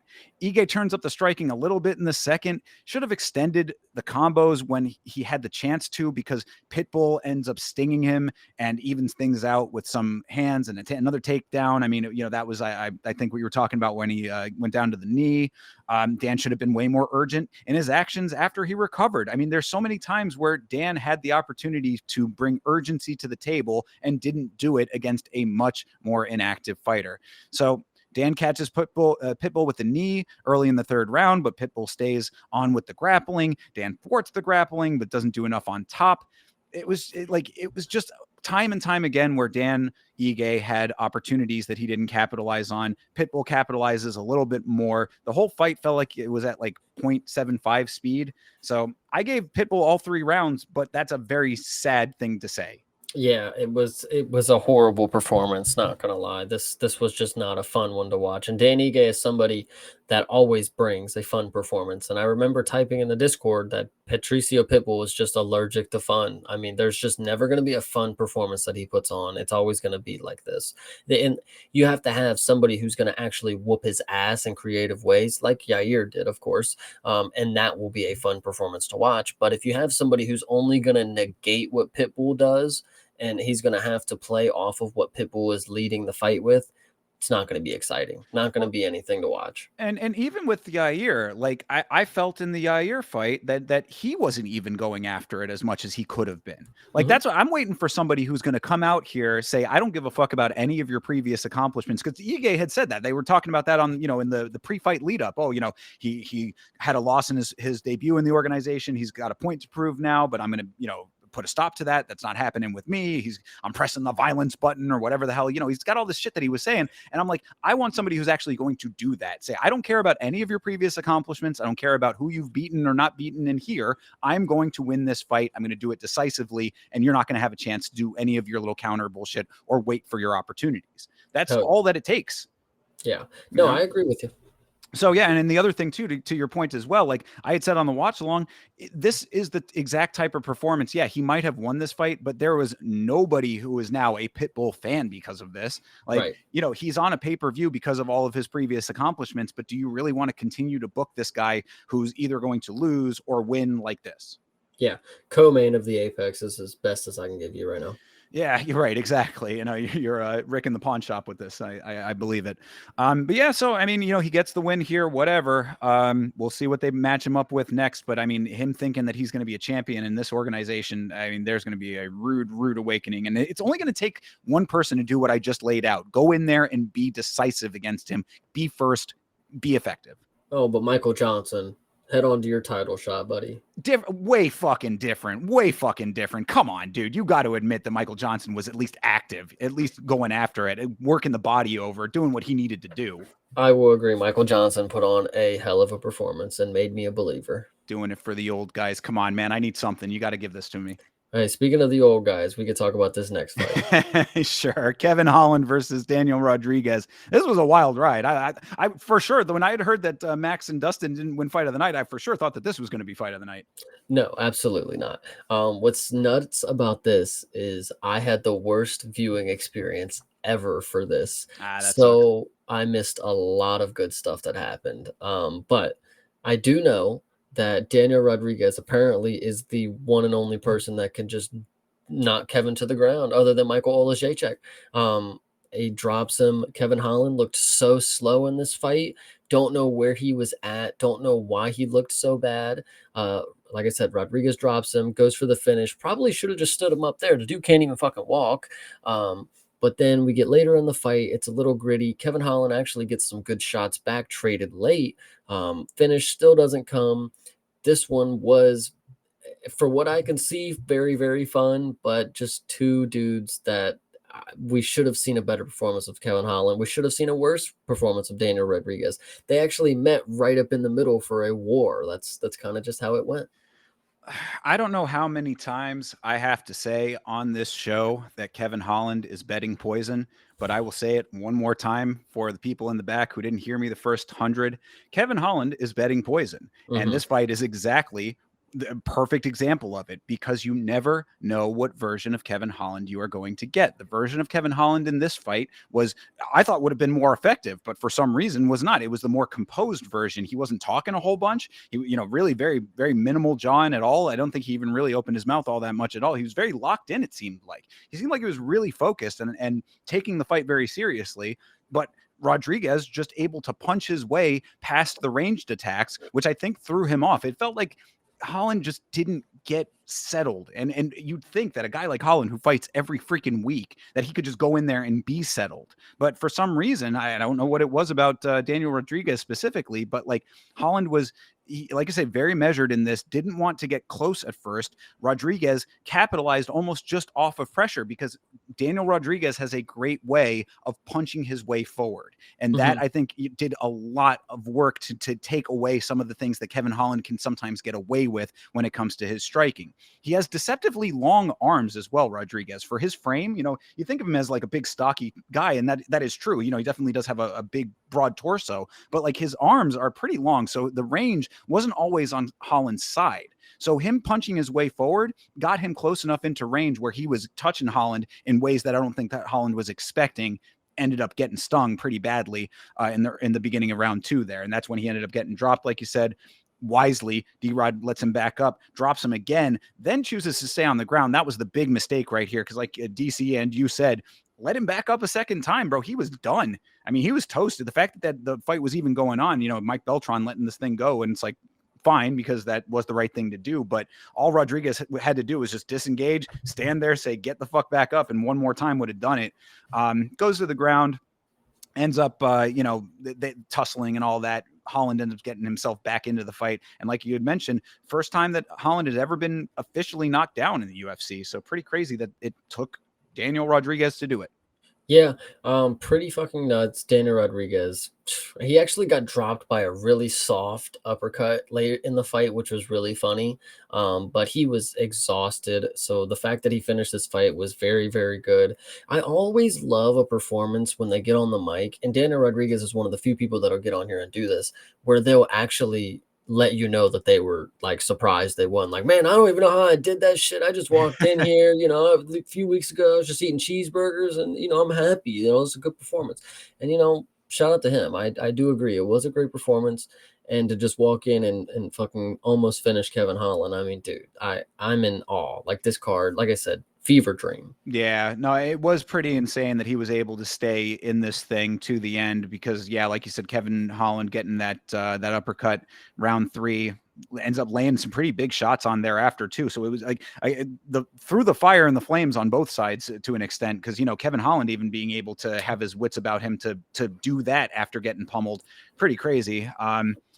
Tries for some grappling late in the round. D-Rod ends up in mount as well. That was, like another opportunity that he could have possibly finished, but he was so tired. So yeah, this to me definitely was fight of the night in my opinion. 2-1 Rodriguez, absolutely the right call here, but it was hell to get there. I unfortunately would say the only lasting thing that I would take away is that just a couple weeks ago, I said Kevin Holland should be on the White House card. I take it back. Yeah, he's just too much of a wild card. I want to like Kevin Holland. Like, I mean, like when he is on, he's great. Like he has greatness in it. He shows those flecks of greatness. I think I said it, a couple of months ago, where I was like, it's like he almost doesn't allow himself to be as great as he's capable of being sometimes. I don't know if that was that here. I think it was more just Rodriguez doing things that he wasn't anticipating. But at this point in his career, fighting as often as he does, there should be nothing surprising at this point. Like you should know what you're getting into with any one of these guys. Elite made a great point. He was listening to a lot of the the pre-fight stuff during the week, and Kevin Holland said that he just wasn't confident that he was at like championship level or whatever. And Elite was like, dude, you had a split decision loss to the current champ. You need to be locked in right now. You could make a good push. And then he came in here and stunk up the performance. So maybe he just wasn't in the right headspace. I mean, Kevin Holland is not a dude that is, unknown to just be in a funk. Who knows what's going on? Maybe he was just high. He's also just one of those guys that does not. I mean, we've sometimes see guys like Sean Strickland is a great example of a guy who claims that he doesn't care about championships, but then really does care about them. I truly do believe that Kevin Holland is just happy to be getting paid. He's Yeah. happy to be fighting often. He's happy that people enjoy his performances enough that he can continuously fight. The paycheck is always there for him. He lives a good, comfortable life off of that, and that's enough for him. Yeah. So win or lose, it's not really all that important to him, and that's why I just can't ever really be 100% behind him, even when I want to be. Yeah, I agree with you. It's unfortunate that he lost this fight, but it was a damn good fight. I don't know why it didn't get, fight of the night.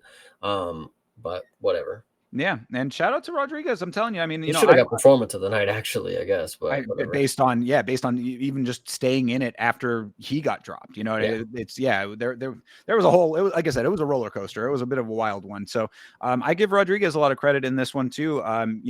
Arguably a much more skilled fighter in Kevin Holland, and able to use his assets, being the guy that we talk about as a dude who's really just a power puncher, kind of meaty hook guy, able to use that to his advantage. Like there are ways to utilize those more narrow skill sets. This is a great example of how to do that. If you're just going to be a power puncher, get in close to get the power shots. Like, you don't have to have, I mean, you should have, you're a mixed martial artist. You should have all the skills that you need. But if you don't, then use the ones that you do have effectively. Hell yeah, I agree with that. All right, co-main event. Let's talk about it. Paulo Costa versus Roman Kopylov. I want to start off by saying, because I am a hater, I don't like Paulo Costa. I think that he has proven himself to not be elite. I think that he is unprofessional. He's an anti-Semite, but that doesn't really matter to this conversation. I don't like him. And that being said, I think that this was a good fight for Paulo Costa. I think this was much better than we've seen him recently, but this was a good fight for him. This wasn't necessarily the greatest fight of all time. And also, this was a terrible performance for Roman Kopylov. So those things together, yes, Paulo did win the fight. I'm not arguing that. Does it change my opinion about him? No, it does not. That's actually the thing that I was going to say is, like, just because Paulo Costa had one performance where he didn't gas out and shit the bed does not mean he's not going to do that the next fight. Bingo. I've seen it already. Kopylov, he has not let me down yet, but he has finally done so. Everybody is the hero long enough until they're the villain, whatever you want to say the case is. Kopylov just did not have the game plan to beat Paulo Costa. Paulo came out here with a great performance. I'll give that one to him. But like I said with Gutierrez, he's got the frame where even if he has one or two performances that he skates to decision, it is always going to be a factor. If he has a good cut, if he's able to make the weight, if he's going to be able to stick in the fight for this long. Great performance, like I said, from Costa, was able to butcher Kopylov basically, but more of a lackluster performance from Kopylov. I wish I could say more about Costa, but I'm still not. I'm not betting on him.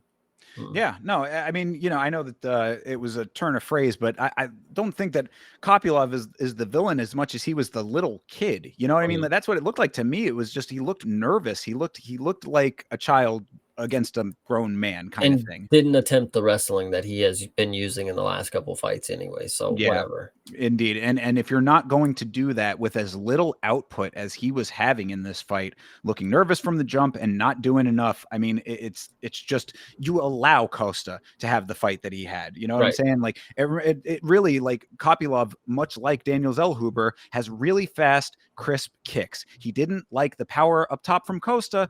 Why are you not spamming those kicks then? Like, you have other options. He just didn't. It seemed to me like he was out of his element. And I think that they were saying, that in the lead up to this fight, Kopylov was acknowledging how much Costa has done, and he's fought for the championship, and like a win over him is like really important because it's like it's a milestone career. Like, he was giving Costa too much respect, I think. And then once he was in there, felt what Costa was throwing out at him, it started to materialize in his mind, like, oh, this respect is warranted. Yeah, you're out of it at that point.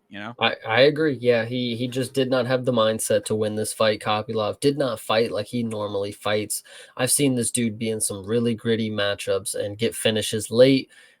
He just did not look like he was in the right We got to check. There was a lot of people that I would say just weren't in their right mind. We got to check on the rooms. Were they painted recently or something? What's going on? Saudi Seriously. Arabian paint fumes. Could Yeah. be, man. Yeah, out there in New Orleans, perhaps. But yeah, no, I mean, as far as what actually happened in it, it was really just one, it was 3 rounds, but it was really just one long round of Costa having a solid performance with textbook fundamentals. Hmm. That's all I really could say about it. It's not like he did anything overly flashy, anything dramatic. Obviously did not finish the fight. That should tell you something. With an opponent like this, with how we're describing it, this should have been something that he could easily have finished. He did not. Right. But yeah, I mean, it was, I think, a little bit of deer in the headlights on Kopylov's side. And I also wanted to note, we talked a lot about Nixick, but I want to say something about Kopylov. I think that Kopylov needs a new team, because between rounds, they're telling him he's doing everything right. And I'm like, brother, in a fight like this, he's doing everything right. Like, I think even Dean Thomas had said, like, I didn't like the cornering at all. And I was like, brother, you are absolutely correct. Because if they're telling him that he is even at least slightly up, then there is a big problem there. He needs to be, they need to be lighting the fire. Like, you are down. You need to come back. Yeah, I'm pretty sure I heard the same thing too. Like at the going into the third round, like I'm pretty sure they told Kopylov, like, yeah, it could be close, like, but it's like, no. Close. Yeah. He got knocked down twice. I think he got knocked down or staggered at least in all 3 rounds, if I'm not mistaken. So I mean, Yeah. and then at the end, I mean, the other thing that just, if you wanted a picture of how, like, bad this was, like one image to sum it up, 2 minutes left in the fight, Kopylov, still looking decently fresh, all things considered, is standing in front of Costa, not throwing anything. It's another thing about the fight. I brought it up earlier is Costa is drenched in sweat. Kopylov just standing in the middle of the ring, no fucking sweat on him. You can see his curly hair is still fuzzy, like it's not wet. So I don't know where the attempt was, but I would say Kopylov coasted through this one, unfortunately. No pun intended on Paulo's side.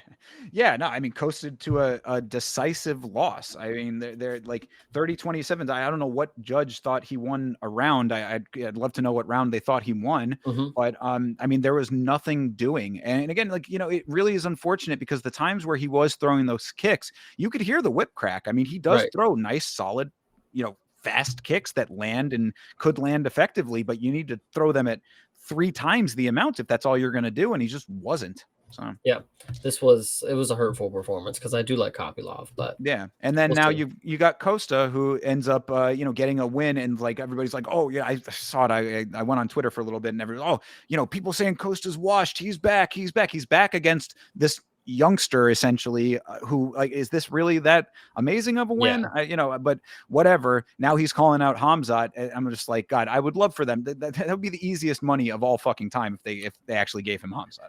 I will agree with you on that one. That one will be fun for Costa, or not Costa. Well, yeah, it will be fun for Costa to get up out of there really quick. Yeah, fun to watch that 30 seconds that would take. Yes. But yeah, so oh well, Paulo Costa gets a win. I will take my licks for being wrong about the prediction, but no confidence going forward. 100%. All right, finishing this thing off, the main event of the evening, Max Holloway versus Dustin Poirier for the BMF title. This their third meeting, and the retirement fight of Dustin Poirier. What'd you think?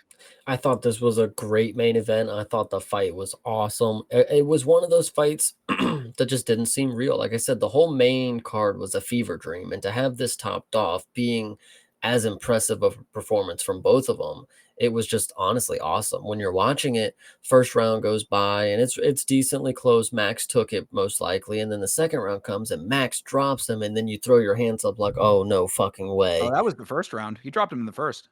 They both dropped each other in the second round, though, so they Yes. must Oh, not yeah, have yeah. tallied the other one. Okay, but dropped him in the first round. My apologies. Max obviously looking on top. It was the first round. You're right. Because I remember thinking like, wow, he really is just gonna immediately beat the fuck out of him. Like, That's what I had said. I was like, how crazy would it have been if he just put Dustin out in the first round in his retirement fight? That would have been awful. I'm so glad that did not happen. yes. So we get to the second round, and then they both trade knockdowns on this one, which was pretty impressive. Dustin showing a little fire. Then 3 through 5, really just the same thing, Max leading the charge. I don't really remember too many of the bigger moments in this. Dustin jumped the ghillie. They got down to the final moments, and Max wanted to stand and bang, and Dustin didn't want any part of it. That was about the wrap up of it, in my opinion. Yeah, Dustin not wanting to stand and bang lets you Was know that. wise. Yeah, well, A, it was wise, and B, it really does let you know that the retirement is the right call, I would say. I Yeah. mean, this is, yeah, you know what you were getting with Max. You always know what you're getting with Max pretty much. He didn't want to go out like Justin Gaethje. That I think that's perfectly acceptable, and also yes, retire. Yeah. So yeah, this was just a really solid tag fest on both sides. I mean, what I had said on the watch along, aside from the times where they had each other compromised and dropped, the drops on either side, like if you have the spectrum of like the pendulum swinging each way, it was really just going choop choop choop choop choop one way. Very very slight advantages on either side for most of this thing, because really what I have noticed with both guys is that they both use their boxing to dictate both their own movements and the movements of their opponents. Anticipating the next move from the other person is a huge reason as to why they're such amazing fighters, both of them respectively. So Max is just a little bit better at this stage of the game in getting his opponent to do the things that he wants him to do, utilizing his striking to make that happen. And Dustin was on his way out. So this is the outcome that you get from that. It was certainly spirited. It definitely was a tough grit fest on both sides. Both of them showing the heart that they have, both of them being the consummate professionals that they are. You got to give it up to both of these guys. They're two of the good guys of the sport, and they certainly showed that they have the skill and grit to back up that good guy nature as well. So I would like to also mention that the UFC did not plan out this sort of fun moment of the event. So Dustin Poirier walks out with Lil Wayne. We forgot to note that. yes, He did not perform. He did not perform. He just walked out with Dustin. I mean, why was he even there if that was the case? Second, when the match was over, Dustin was like, if I win the belt, I want Lil Wayne to wrap it around me.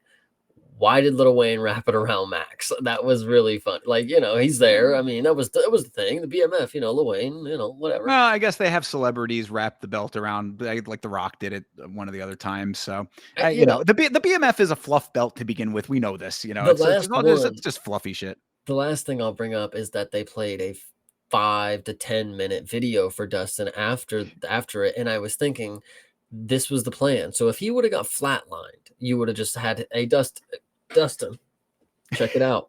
Check it out, man. I mean, probably, they would have woken him up. Stretchered out, and he's got the little neck brace on. Like, they give him the smelling salts, and they how the hospital seats, the back raises. Yeah, there you go. That's what they just bring him in one of those. I did think it was kind of funny that, I mean, obviously they were going to do the video package. We knew that, but it was funny considering how many knockouts we had on this card. We saw so many fucking videos of Dustin Poirier on this card. Like, good Lord, it was the Dustin show, as we knew it was going to be. And there's nothing wrong with that. I'm not saying that it shouldn't have been that way, but it was like, oh my God, another video. How many fucking videos can we watch of this dude? I've seen so much footage of Louisiana within this event. It was mind boggling, but look, Dustin had a few good moments in this thing, all things considered. And as tough as he is, 4-1 is the right assessment. In my opinion, I think Dustin might've taken the third round, but that was about it. Yep. Nope. Max did exactly what I figured he was going to do and win by decision. Sadly, I did not have the funds to participate at this point. A lot of dogs won and upset my slips early. Yeah. I think we should also mention the class act that Max Holloway is after the fight, giving all of the shine to Dustin, going out there saying, hey, I'm sorry that I was the bad guy here. This is his night. Take it away. And then coming back and saying, y'all ain't getting hype enough. You need to make some noise for the man. Like, Max is just the best, man. I'm telling you, there's a reason that he's my favorite fighter aside from being an amazing fighter. Yeah, true. Max is a class act. I give it to you. This was a great performance for him. Obviously, the BMF is a sham because Ilya is not the BMF. So I don't know what else to say. It's hard for me to I love Max and I'll continue to root for him to win, but I'm not rooting for the BMF legacy on Max's name because it's just not right in my opinion. So you think it should be the lineal? You think it's JDM? No. I think Ilya is the BMF right now. That Well, I mean, but if it's not on the line, then shouldn't it be JDM? Yeah, see, and that's the shit that I'm talking about. Well, if it's not on the line, it's like, okay, if Dakota Dacheva fucking loses, yeah, everything she don't even have to have a belt in that matchup. Everything that she stands for is gone out the window. If Max, the BMF shit, it don't fucking matter. It don't matter. Well, I mean, I guess that's the question then is what do they do with Max now? You know, he's not retiring. He's sticking around. I've heard Dan Hooker is people's wannabe matchup, so I think that makes decent sense. So, you know, get that win and then back into the title picture again for the 800th time. You I know, think Max wants Charles though. They want the rematch. oh, all right. Fine. You know, it's one of those things where like I feel bad for Max in that regard because he's another one of those dudes that like he's right there, but like there's just those people ahead of him that like are these insurmountable mountains that are unclimbable for him. And Yeah. and so you end up in the situation where it's just like he almost ends up clogging divisions, not intentionally, you know?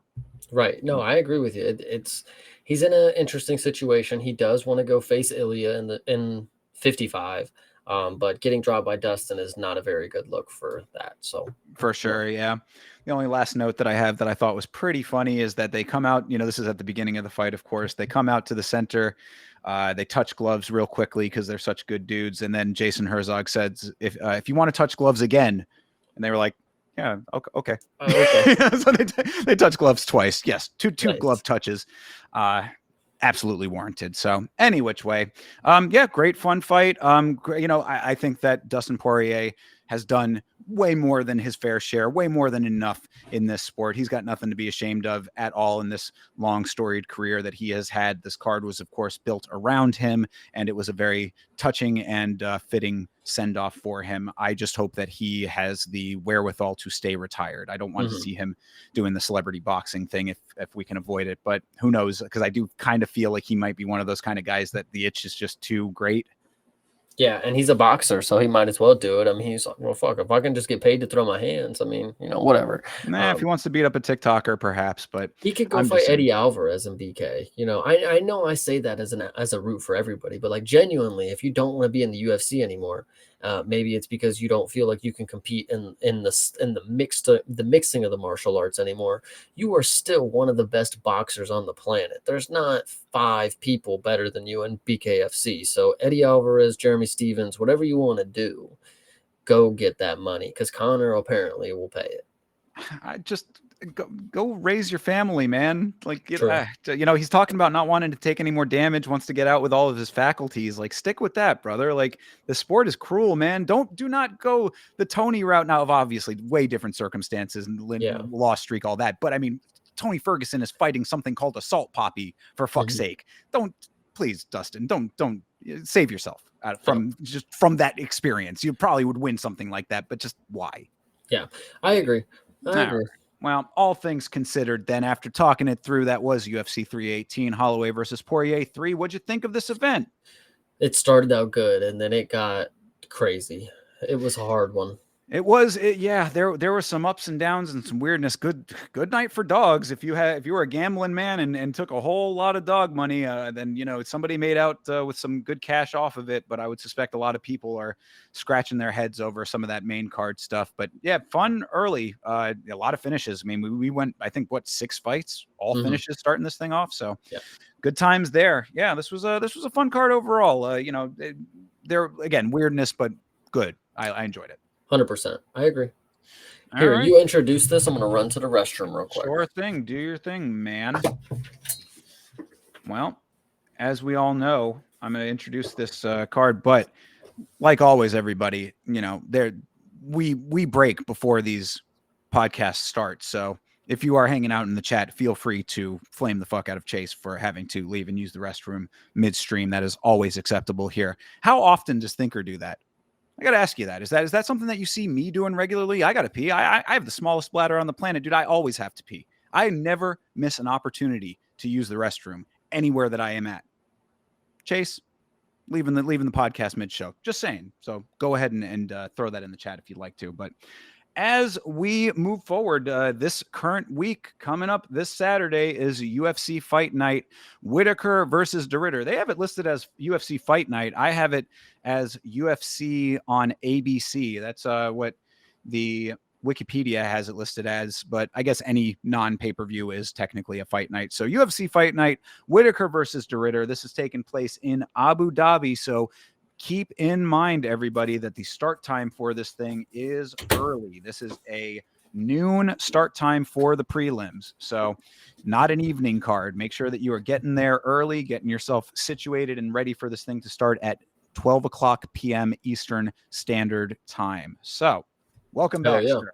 Oh yeah, Yeah. I'm actually, speaking of the time, I'm really happy that it's going to be a midday card. These are different vibes that we're bringing to these, and I really enjoy it. So I love it. I personally think that it's fantastic. Gives you your evening back. You know, you get to right in the middle of the day. You roll out of bed, roll right into fights. Couldn't be better. I'm very excited about that aspect of things. So, going through it a little bit. Main event of the evening is Robert Whittaker versus Rainier DeRitter. Of course, Rob Whittaker is coming off of a very quick and brutal loss in a lot of ways. You know, that whole front line of his teeth all kinds of jacked up after his loss to Hamzat. Rainier DeRitter, also a very accomplished grappler. What are you thinking about his chances against Rainier? I think the chances for Robert Whittaker to win are decent. I mean, but I don't know if I'm going to pick him in this matchup. I think I'll take the dog money on RDR and just pray that he's a specimen in the division and he's going to get shit handled for us. Rob Whittaker is one of my favorite fighters, and that is why the loss to Hamzat was so hurtful to me. It was not only the loss itself, not only the quickness of the loss, but it was the fact that he had said that he trained specifically for Hamzat.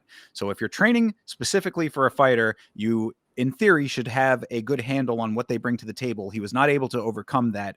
For that reason, I'm leaning towards Rainier DeRitter. And I say that with no joy because, like I said, one of my favorites. But Rainier DeRitter has proven himself to be a pretty well-rounded fighter, very skilled in all of the mixed martial arts aspects of this game. You know, he mixes the martial arts really well. Striking is better than average for sure. And on the ground, he definitely can hold his own. I think that if he gets Rob down, it's going to be a bad time for Rob. And that just seems to be something that is going to be conventional wisdom going forward until Rob proves otherwise. At 34 years old, as much as he has done in this sport, it's hard to think that an old dog is going to pick up new tricks at this point. I agree. I'm taking RDR. Yeah, hard to say because like I really don't want to have to think that, and I'd be very happy if I'm wrong. But Rob, just it's too many times. Too many times I get let down, you know. And after a while, you know, it's like going back with an ex-girlfriend. You know, you got to come to a point where it's like not again. You know. Yeah, but it's fun sometimes. So keep that in mind, everybody. And it could be fun. So hopefully, you know, maybe this will be the time. Maybe it'll be different this time. There you go. All right, moving on to the co-main. Petr Yan versus Marcus McGee. Obviously, Petr Yan fighting down for this one, but Marcus McGee proven that he is a formidable opponent on the feet. I like this matchup a lot, even if it doesn't move the needle for Petr. So I think that he's got a lot of balls for taking a fight that really doesn't do much for him as far as ranking goes, but could be another chance for him to style. I still am in awe that this matchup is real. Like these two names just do not add up to me in this division for facing each other. But maybe Petr Yan, you know, being the guy who wants greatness in this sport, he must know that Marcus McGee is somebody worth beating. This is somebody that is going to have good wins after he wins or loses against Petr Yan. Petr Yan should know that, and that's why he wants to take him out soon. So by the time he comes around to other opponents, his name is already in the mix because he's beaten him. I think this should be an easy performance for Petr Yan because he's so good and we've seen so much magic from him. But for some reason, the matchup is made, so I would not be surprised if a dog comes because we just see all the dogs winning now, apparently. So. Yeah, has been a good time for dogs recently, but that could just be recency bias. I mean, Marcus McGee has proven that he does have really solid boxing. I mean, he definitely conducts himself in the cage very smartly. I think he has good fight IQ. He also is a fighter that I think gets into the flow state pretty effectively. Like when he's on, he locks in pretty well. That all being said, I've always thought that Petr Yan is an evolved version of him. Like he's just similar but better.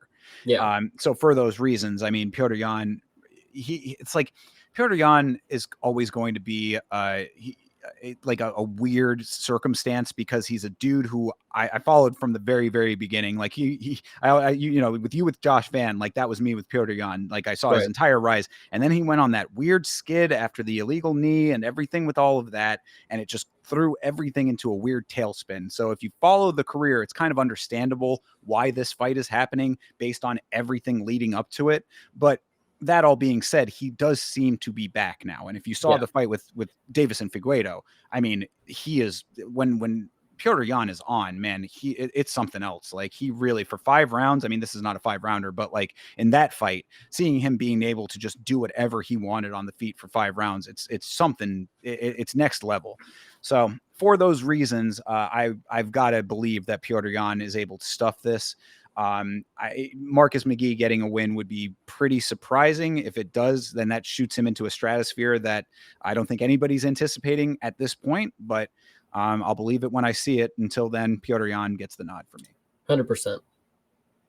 All right, moving on down. Shara Bullet Magomedov versus Marc-Andre Barriault. Is this a good bounce back fight for Shara after his loss? Yeah, but I don't know if I'm sold on him finishing Marc-Andre. Marc-Andre is somebody who gets finished, yes, but I think he might go for a clinch-heavy style on this matchup. Shara does have a way to be very stalling against the cage. He doesn't necessarily make it more than just a clinch where they can punch your thighs kind of deal. But hopefully Shara comes out here and gets a finish. If he comes out here and gets a finish, guys, I will once again be on the train saying that Shara Magomedov, one of the better KO artists that we've seen in a long time. I don't know if a finish over Marc-Andre really moves that needle for me, though, because Marc-Andre is a guy that can get finished. I mean, we've seen him finish several times in some better ways than others. Somewhere it's like, oh man, really? So yeah, I mean, Shara should be able to win this fight, I believe. I mean, Marc-Andre, he's just very spotty. Like he's one of those dudes that sometimes he'll come out here and it's like, man, that's that dude. Like, where did this guy come from? And then that guy just goes away. So I'm just like, it's hard for me to really put any kind of major stock in that because he's another dude that you just don't know what version of him's going to show up. And I would, if that is the case, you don't know what version of him's showing up, I would tend to lean towards the lesser version of him. Right. Against a guy like Shara who, he lost MVP. MVP is a unique case. MVP has a very unique style. Marc-Andre is a heavy, flat-footed kind of guy. He's not very very dynamic, I would say. So I think that a lot of the cards are in Shara's hand on this one. I think that it makes sense that he wins. Yep, he'll lead the dance and probably get an effective creative strike off. Will it finish Marc-Andre? We'll see. Yeah, that I think is an accurate assessment. I mean, he'll be able to outmaneuver him, I think, pretty easily. It's because really, it's like Shara, when you end up tying him up, that's when he ends up getting a little bit flustered and frustrated, and things don't necessarily go exactly how he wants. Like the Olashechuk fight is a good example of that. He got his hands on him, and things didn't go exactly to plan. But Marc-Andre is going to have a little bit more of a problem with that, I would say. I think that he's probably not going to be able to get in as deep as he wants to, at least not early in the fight. If it goes into the later rounds, he might be able to get him down. But I think that the effective creative striking is probably going to be earlier in the fight. And if something cool happens, then, fine, I'll take another Shara highlight. But you know me, I've never been fully sold on him to begin with. This does seem like a little bit of a layup in my opinion. Yeah, I hear you. So, all right, well, we'll see what ends up happening. Oh, my boy Asu. Why do they hate Asu Almabayev so much? Asu Almabayev versus Jose Ochoa. Of course, Ochoa coming off of a very impressive performance in his last fight. Yeah, this one will be a good one. I'm not sold on who I'm taking yet. Asu Almabayev is somebody who I can say that I would like to believe he's consistent in what I can expect from him in a performance. When somebody's not a dirty fucking cheater poking him in the eyes. But Jose Ochoa was very impressive in his last performance. Now, Lonnie Kavanaugh was able to find great success in the grappling against Jose, and I think this is why this will be a good performance, because Asu might be able to get him down and hold him down. But when it gets to the feet, Jose Ochoa is going to have too many things for Asu Almabayev.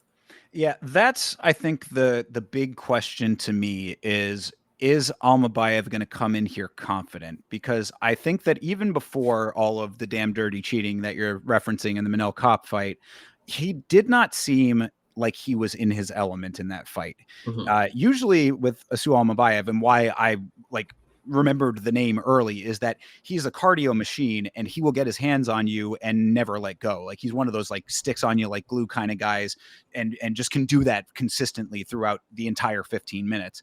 In the Manel Kopp fight, he was like unconventionally or untraditionally reserved. Like, you know, he was holding back, it seemed like, and I think that he just was genuinely spooked by Kopp. And I don't know if it's just because of who he is, the status that he had, whatever the reason was, he didn't look himself in that fight. If he can come out and be himself in this fight, go in there, get his hands on him, work the legs over, you know, like get some leg locky situations going on just to wear out the legs a little bit so that Ochoa is not able to move as effectively. Like there are a number of ways that Almabayev can approach this fight and take it effectively. I just need to see that version of him show up for me to be able to say, yeah, it's going to be that.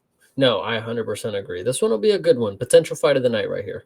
Could be. I mean, and if Ochoa comes out with the same vigor that he had in that last fight, I mean, like, you know, going after it, that like that's what worries me, is that if Almabayev is in that sort of like I need to have a little bit of a feel out phase early on in this fight, Ochoa goes after it from Yeah. the jump. And that, you know, I always say start, be first, be quick, start strong. Yeah. So if he does that, then, you know, Ochoa might be able to get the upper hand early.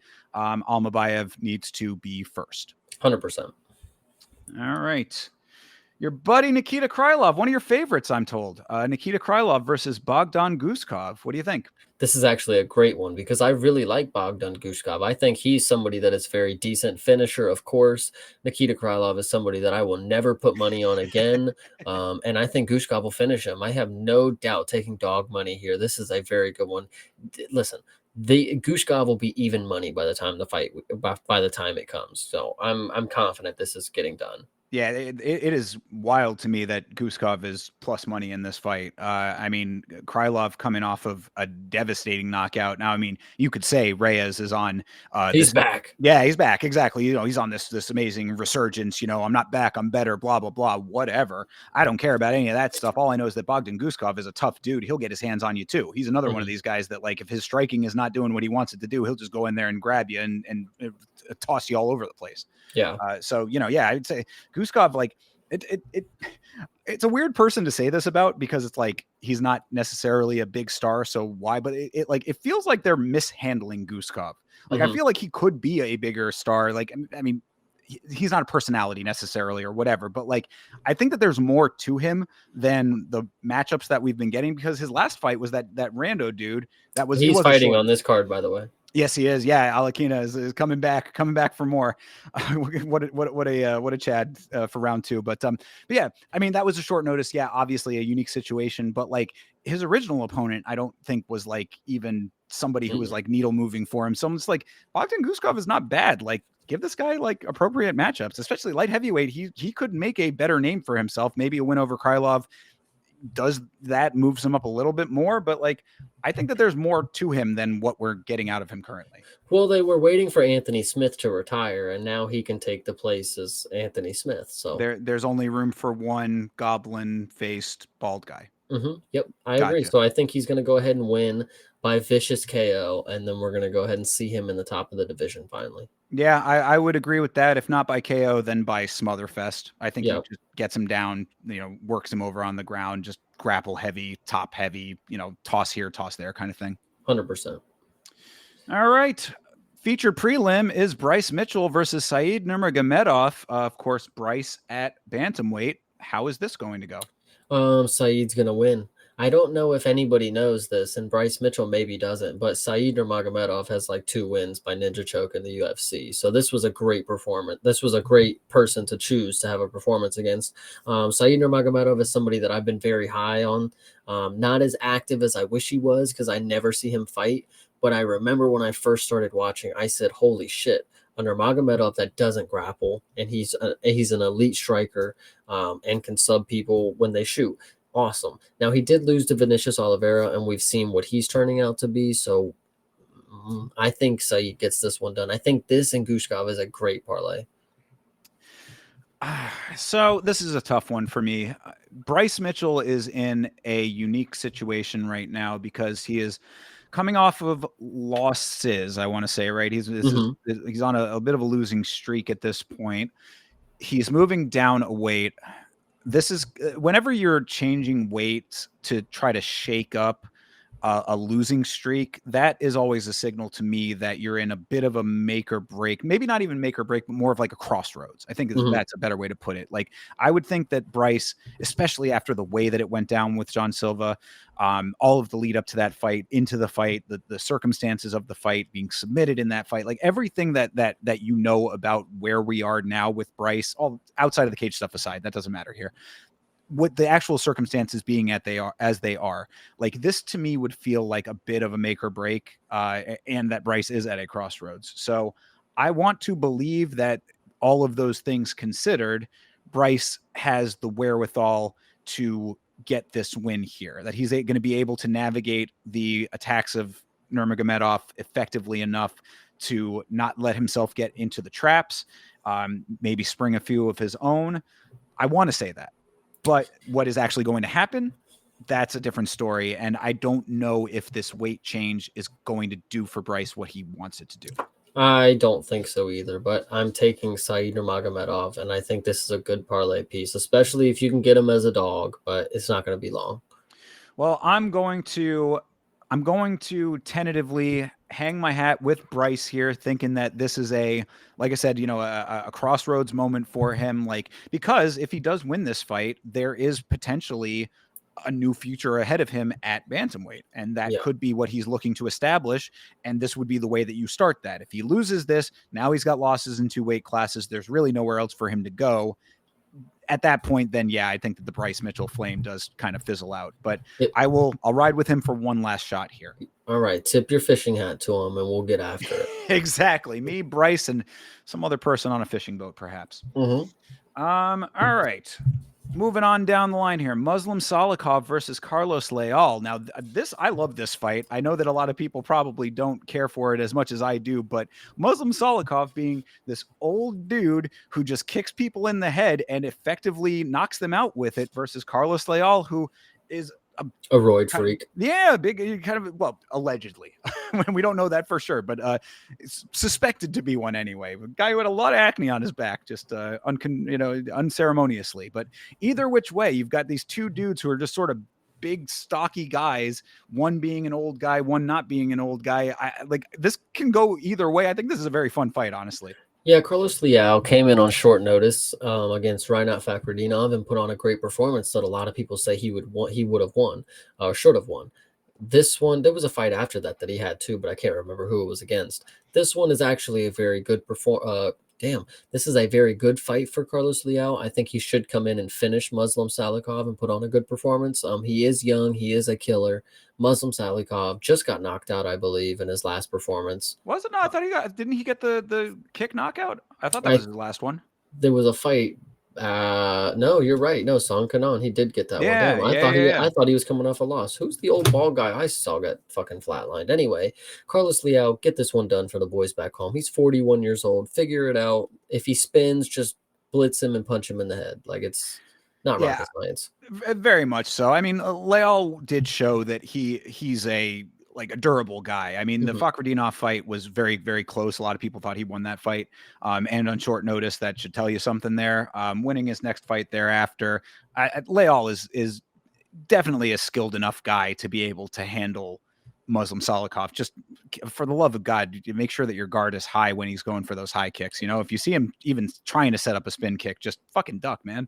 It's not even duck. Yeah. Like, it's duck or go forward. If you stay and lean back, he's literally going to kick you in the head. Like, you literally just got to be in or out and not out where he can kick you. So yeah, I think Leal gets his hands on him. This could be a very similar assessment to what I said about Guskov, where it's like, just don't give him the range. Just close the distance, get your hands on him. Like, you're gonna be able to out muscle this guy. I would suspect 100%. So yeah, I think Leal taking this one makes a lot of sense. All right, Davy Grant versus Damon Blackshear. Another fight that I really like. Damon Blackshear has been very spotty. You know, he's kind of a two-way guy. You know, getting a little bit of the checkerboard going, which sucks because I think he's very skilled. Mhm. But Davy Grant also kind of spotty. It would feel like. I mean, neither of these guys are like surging as far as like consistent win streaks go. I don't know. What are you thinking? I think I'm just gonna take Damon Blackshear. I think Davy Grant sure is a decent guy, but Damon Blackshear has shown me the skill set is something to believe in. He's more just coming off like a Kevin Holland where he can just have an off day, and it may be the performance that you need where he doesn't show out. But in this one, I think it'll be the one you don't expect because you're like, oh, he just shit the bed, but then he comes out here and smokes Davy Grant in 15, seconds or whatever.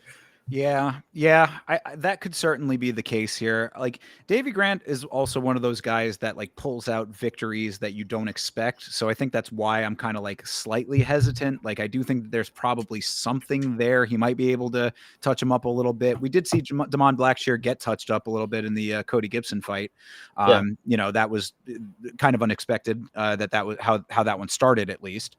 So I mean, there is potential for Davy Grant to land some shots that affect Blackshear early in the fight, but as soon as it goes to the ground, if it does, I mean, Damon Blackshear on the ground, that's really not something that you want. So I want to believe that Blackshear is able to weather a couple of shots just to, get in there, get his hands on him.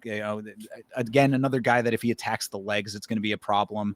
High crotch to the takedown kind of situation works as well. Like there's a lot of entryways that Damon Blackshear has. He just has to find the one that's open for him and get it. Yeah, 100%. This one should be easy, in my opinion. Shout out to Mom Blackshear. Get this one done for us, please. Yeah, I would say so. I mean, again, I don't want to count Grant out because I have counted him out in the past, but I do think that Damon Blackshear does it. 100%. And shout out to Mank for stopping by. I just wanted to give you a little shout out. Hey, yeah, shout out to the Mank for sure. All right, Amanda Hebos versus Tabitha Ricci. Two ladies who have been less than stellar, I would say. Tabitha Ricci, I think she got shot up a little bit too far. Like she was ended up fighting competition that was a little outside of her scope. Amanda Hebos, on the other side, I thought had a lot more potential than what she lived up to.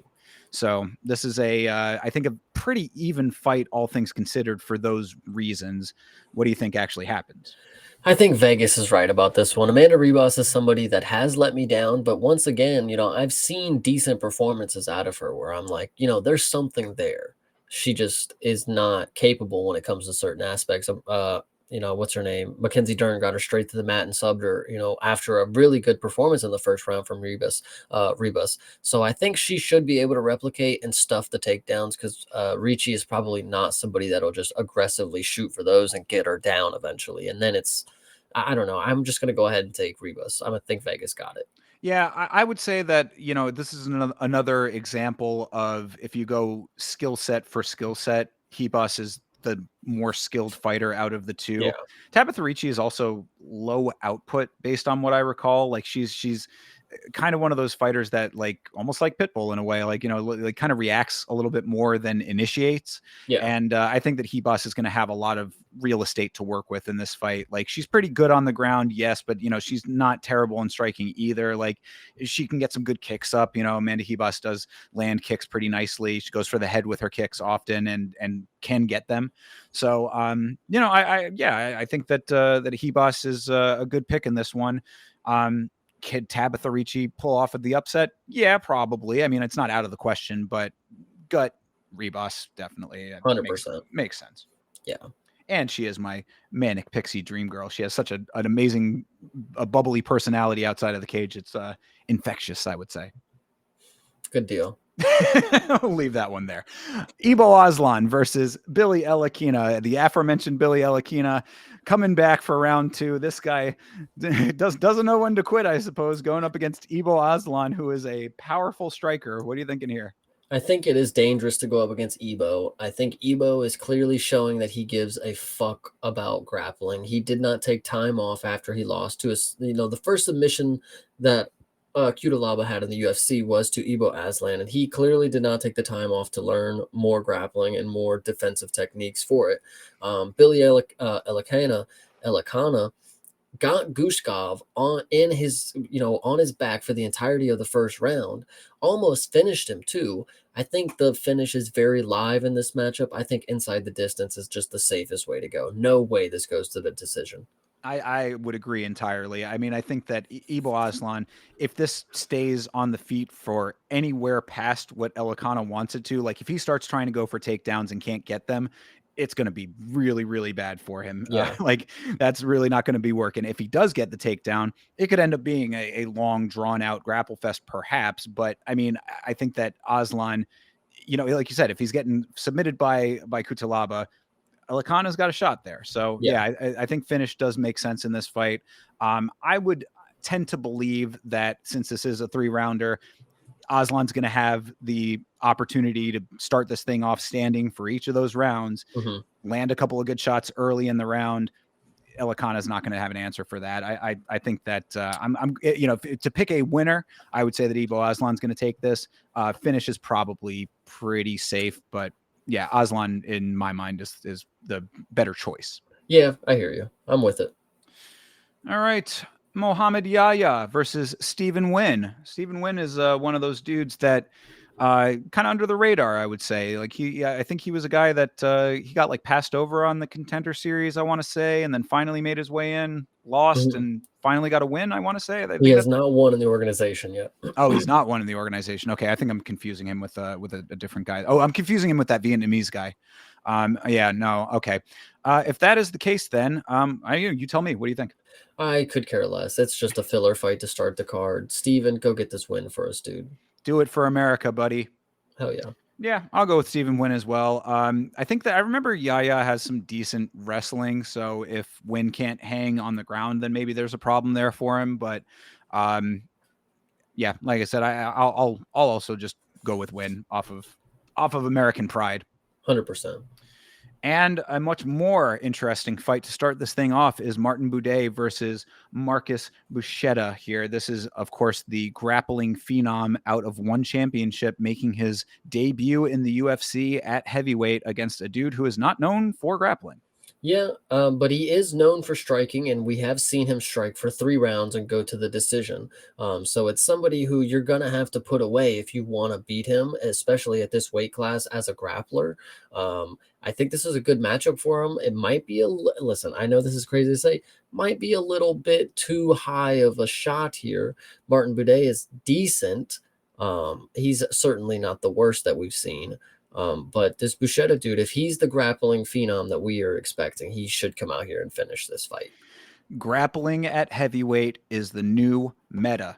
Hmm. And Bruschetta is going to come in here and continue this new wave of grappling that we're seeing. I'm going to be very happy when he does that. And we're finally going to get a heavyweight division that's actually worth a damn. Yeah, So all of my chips are going on this Bruschetta guy. I have been the person time and time again. I'm going against my own logic and better judgment here because you have heard me say on this show, I am never going for guys outside of the organization coming in. Again, this is going to be yet another exception to this because the dynamics at heavyweight are as they are.